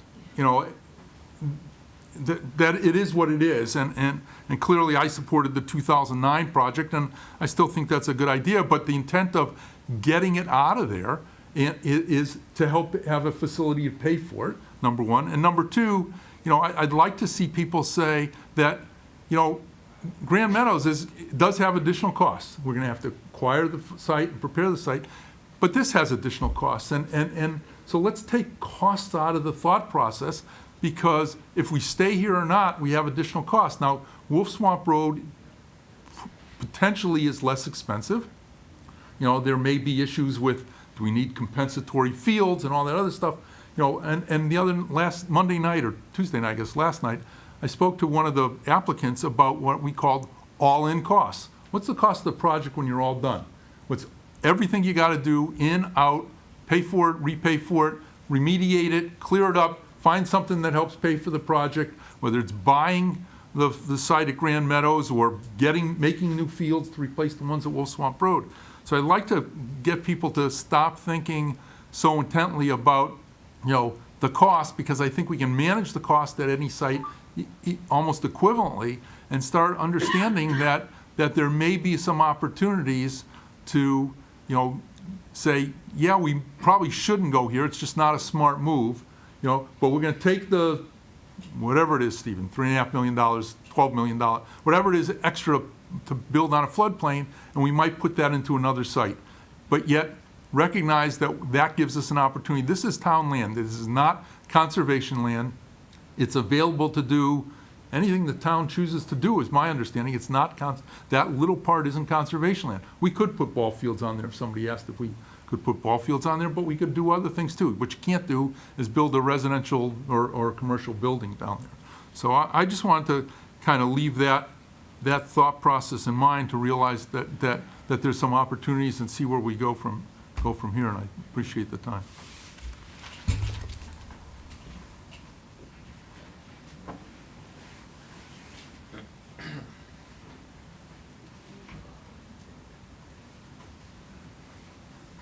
My name is Maura Murphy. I'm at 19 Tecumseh Drive.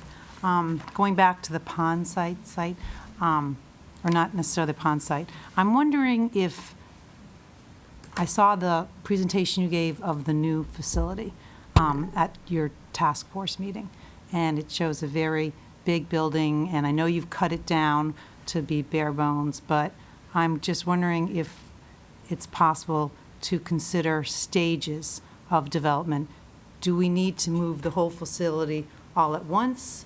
Can certain parts stay there and then, build in stages? Do we need such a huge site to encompass DPW? Are there other, splitting sites? Are there other ways to cut the cake? Rather than just, I understand it's great to have it all in one facility, but maybe that's not the appetite of the town. I don't know. My initial reaction is that you could potentially do that. I think you would add, again, substantial cost to the project to do that. I don't think you'd get you would not get as efficient a product out of it. And I can't even conceive of how the work of the department would progress in kind of a segmented, transitionary thing. I mean, the work that proceeds, and the other thing I was going to say is, the work that proceeds from that site happens full tilt, full time, every single day.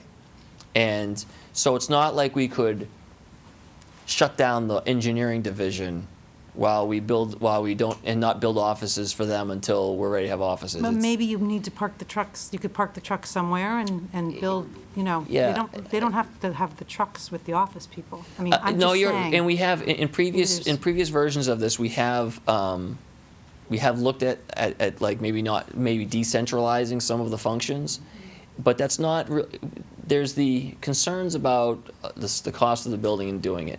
But as Jeff laid out, there are ongoing operations and maintenance and management issues as well. Again, this is a 50-year investment. And to really get the most out of the department for the next 50 years and make sure we're getting the most efficient work we can, once we're in a new facility, you really ought to build a smart building, do it right the first time like we did with this building. I wasn't here when this was all decided, and I know it was a long process to get this high school done, but as an outsider who came here when it was largely complete, I can tell you that, I mean, I'm amazed at the fact that once the community decided that they were going to do this, they really did it right the first time and went all in. And I think there's other projects that I've observed in the community that I've seen the community commit to. Center School is another example. But Do I'm it just right. wondering, maybe if you stage it, it's. I hear what you're saying, where I guess what I'm saying As is an I'm not foreclosing any idea through our design process, but it's all, again, you have to evaluate trade-offs. What does that cost you? How does that hurt operations? Right, we And don't what's know that any of worth on the those. upfront thing? But Right. it's a great point. We don't know any of that at the moment, so maybe we And, can look into that. we will, like I said, as we get through this process, we're going to take a look at it.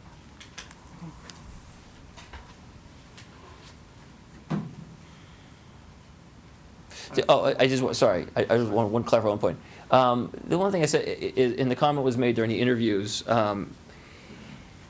I get how, because you see some of the larger vehicles with the plows on them, and we have the jetter truck and things like that, how it's perceived as a kind of industrial site. The one thing I want to clarify is the site is not, and it looks like one now. I mean, it looks like it's a wreck, obviously, but the site is not an industrial site, and what gets built is not going to look like it does today. The work of the DPW, by and large, takes place all around us.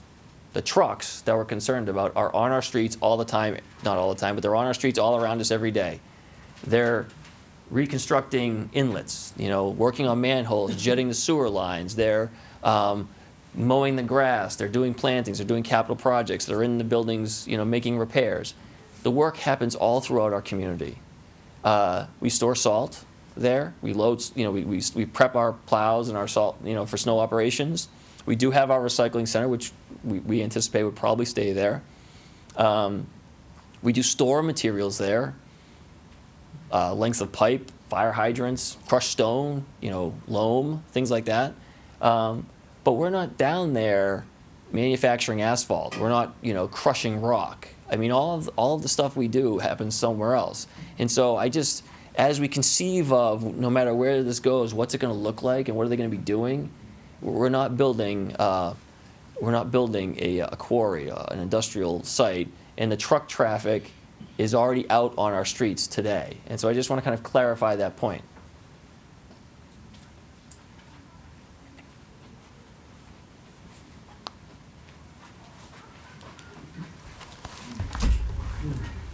Richard Foster, 29 Captain Road.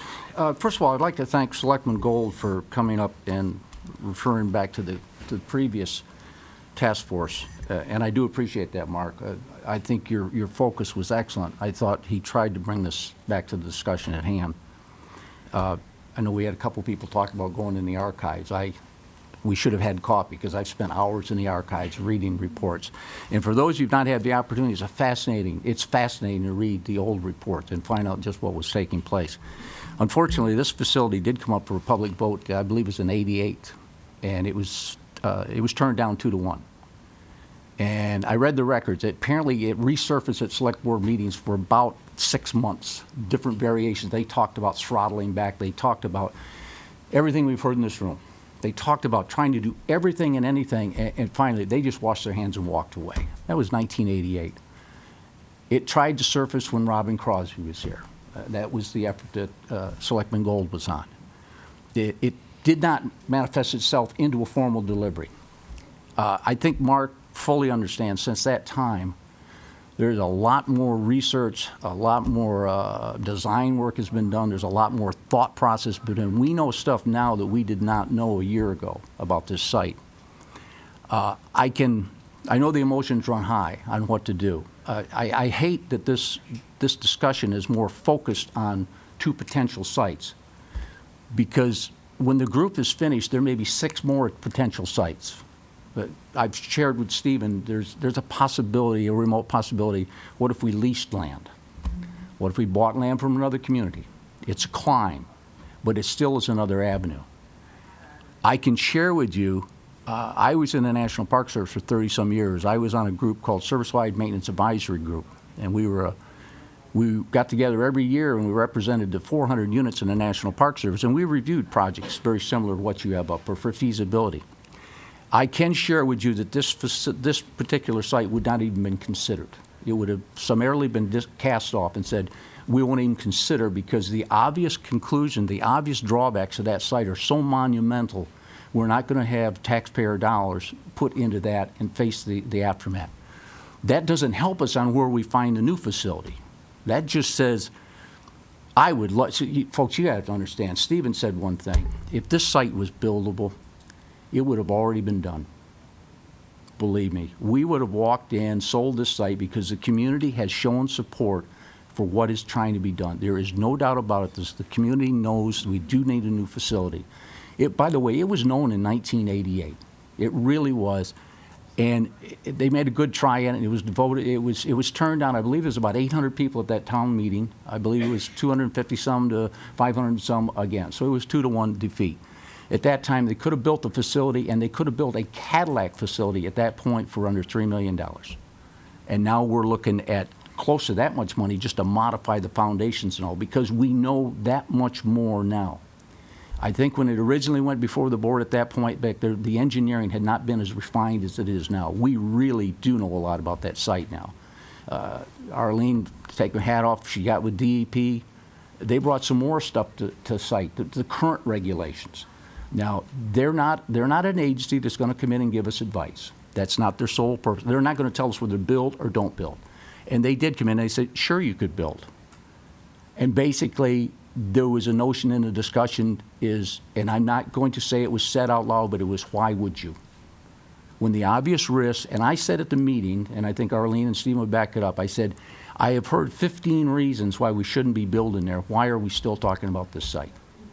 Because there are so many conditions, and these are going to last for a lifetime once we buy in. The monitoring is going to go on for 50 years, and then they figure the membrane will start to break down. We question, well, what do we do then? And they said, well, you may not have gases at that time. We may not. We don't know. No one knows for sure. The other thing when we're talking in some of the preliminary discussions on the committee, and which has not been mentioned in this room, Glen Meadows, it's a buildable site. And the soils, we don't know yet, but the soils may allow us to do it. But I think everybody has to realize that is prime, very prime commercial property. And we will be taking a piece of commercial property as a tax revenue property at this point and forever taking it off the tax rolls in our community. On the flip side of the discussion, you're all here, we got a tax forum going where we are desperately trying to find ways to avoid hitting the tax limit in our community. If you watched our last select board meeting, Mr. Gold gave a presentation. We are once again have the renowned nobility of being #1 in the Commonwealth on our tax rate. Something not to be proud of. So what I'm trying to assure you, there has been so much conversation so far, even with the town manager's task force meeting. It has never been the desire of that board to do anything under the cover or without full disclosure. If you go back and isolate and look at every meeting we've had since then on the select board, I think you'll find that Stephen has made statements in his town manager's report trying to update the board and trying to update those who are listening as to what was happening with the informal task force. It's a terrible process we're going through. It's a very difficult process, and obviously it's not going to get any better. It really isn't. And this forum is just a beginning, and it needs to be had. These concerns need to be addressed because they are emotions that will have to be soothed over or remedied before we can move forward, wherever we do it. But I can tell you, there's a lot more that's happening, a lot more thoughts being thrown on the table than just what has been told tonight. And I can guarantee you, the site that you keep hearing along, or the Wolf Swamp Fields, that is just a fantastically ideal site to have a facility because of logistics coming into our community. But that's not the only one. And I remind you that the worst traffic we have in our town right now, and the highest accident rate, is over on Dwight Road and Converse. That is the worst traffic we've got, as identified by all the studies. And we're just preliminarily saying, we think if we even get further down, as I told someone today, we're likely going to have stoplights over there, because when these trucks come out, you can't get them out in traffic. It's horrible. The traffic, I would work next door to it. Sure. I work right next door to it. So when I go, I never go those two intersections going back to town. There's that byroad on the Converse. And I take that and go down Burbank, Converse, and then I do the reverse when I come back. I'm never at those two crash sites. But I mean, if our trucks are in there, unfortunately, they can't go the back roads to get to the little places because they're plowing snow. But they're going to plow snow. They're going to be fully operational. There's nobody out there. Okay. It's just during the Okay. rush hour time. I'm just trying to share information in an informal basis, trying to add a little more thought process to it. But I can tell you, we're a long way from being there. And like Stephen said at the town meetings, I wish we could get 2,000 people at the town meetings. You can imagine how lonely it is sitting up in the front of the room after you've worked 3/4 of a year getting a package ready and you got 150 people that show up. And you have to present the meeting, because that is the legislative branch that is showing up to vote on that particular town meeting. And if the people in this room, I believe, I'd love it if you could get 1,000 people. We would like the people there. That's the representative form of government we have. I'll get off my soapbox. Okay? Thank you.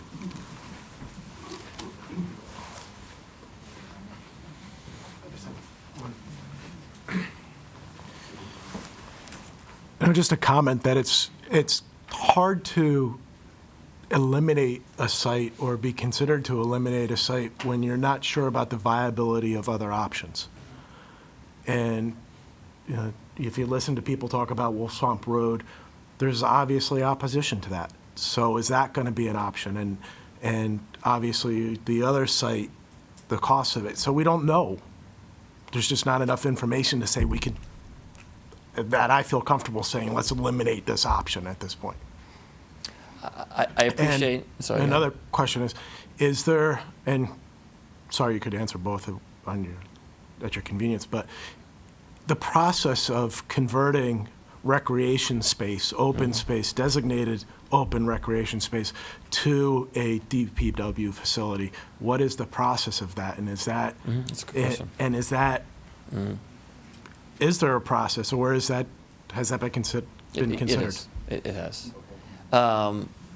So to answer the first one, I guess I disagree with the notion that it's hard to eliminate the site without looking at the viable alternatives, simply because, in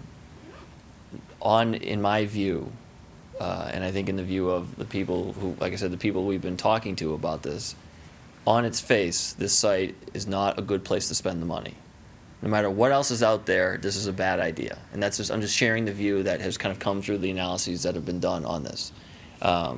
And so I'm not saying you're wrong in your opinion on it. I'm just giving you what has been the conventional wisdom based on people who've gotten drilled down pretty far into the complicated compensatory storage, all these other detailed engineering things.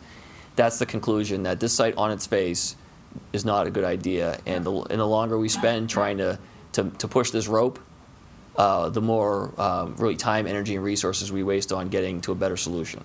That's just how this has kind of advanced, even since before my time. I think Mark told you he was a part of it in 2009.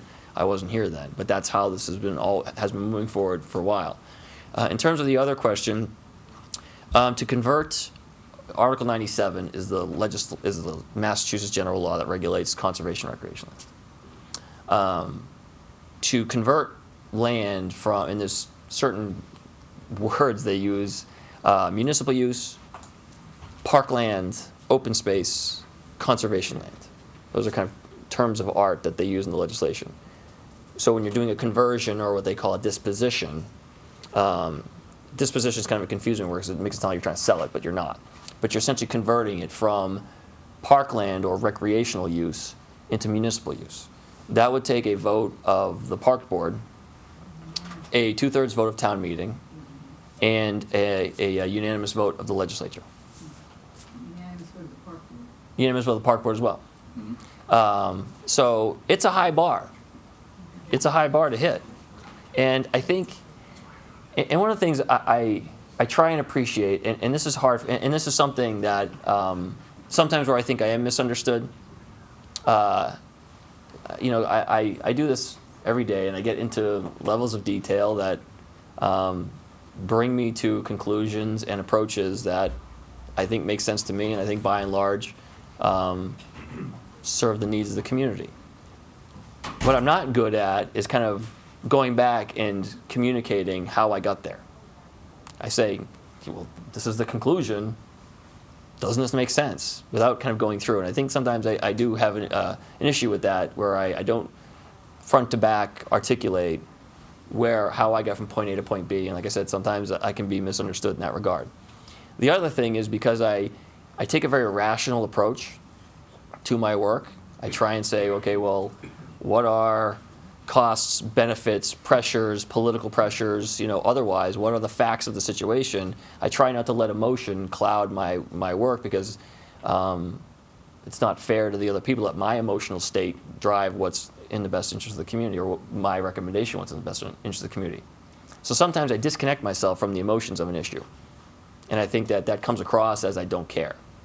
And I feel badly about that, because the only reason I do this for a living is because I care. And what I enjoy most about my job is having the opportunity to make people's lives better and make the little corner of the world I'm occupying a better place. And I truthfully believe this is a singular opportunity for all of us to make a much needed improvement to the town.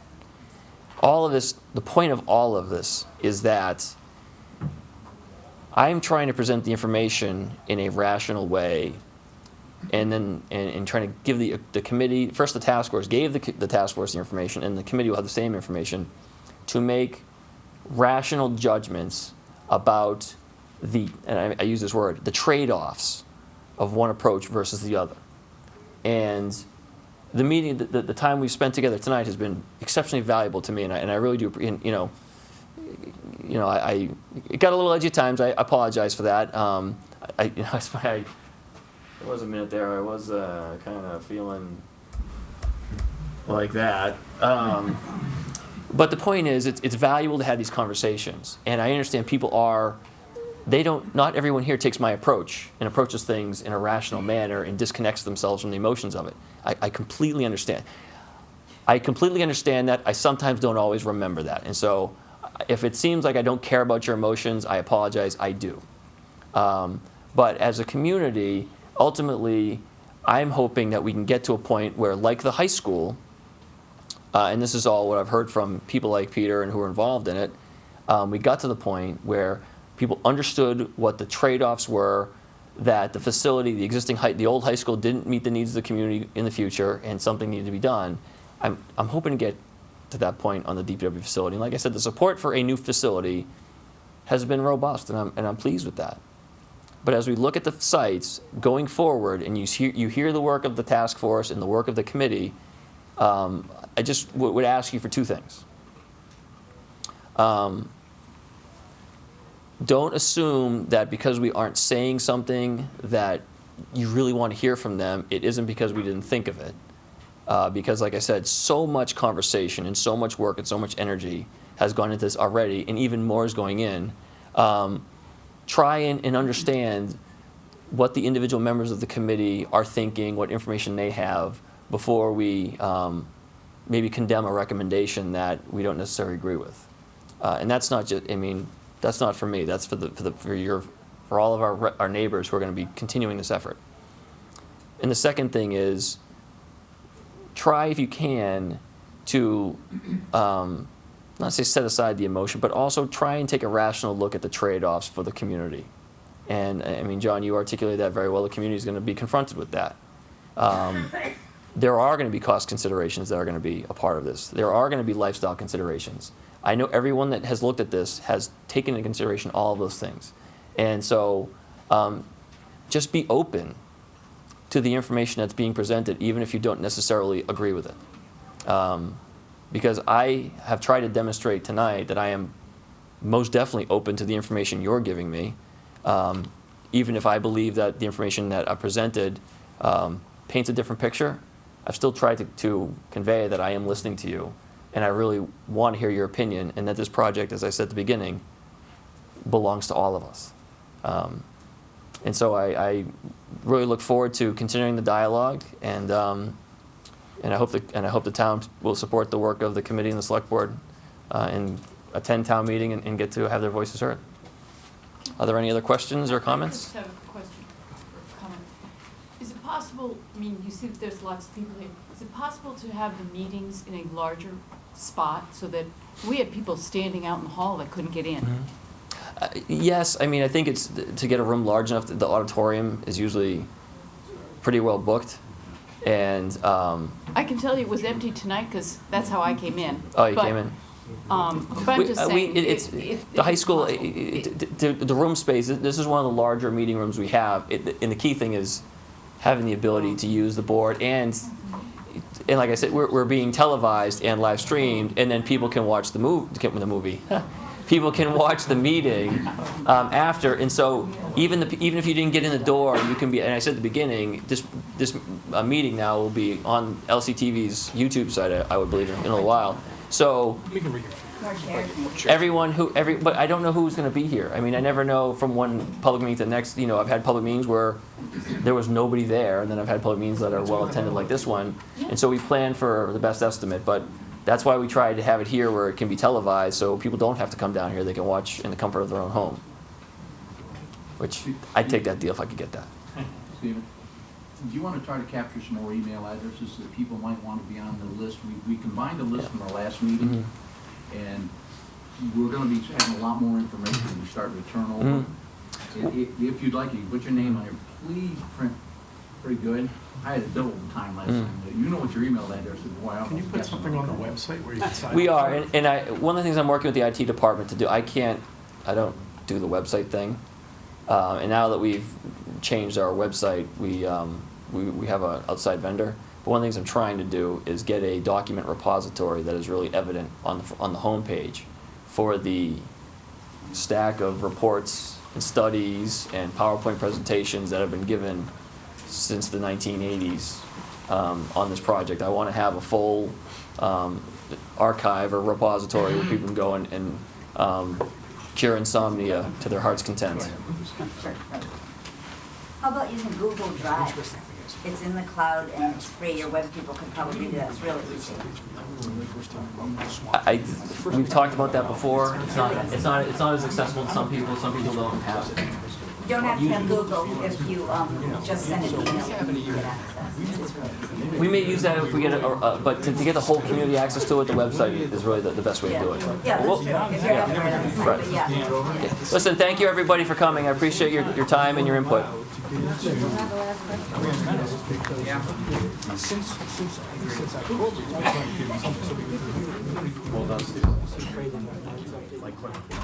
Thanks for coming.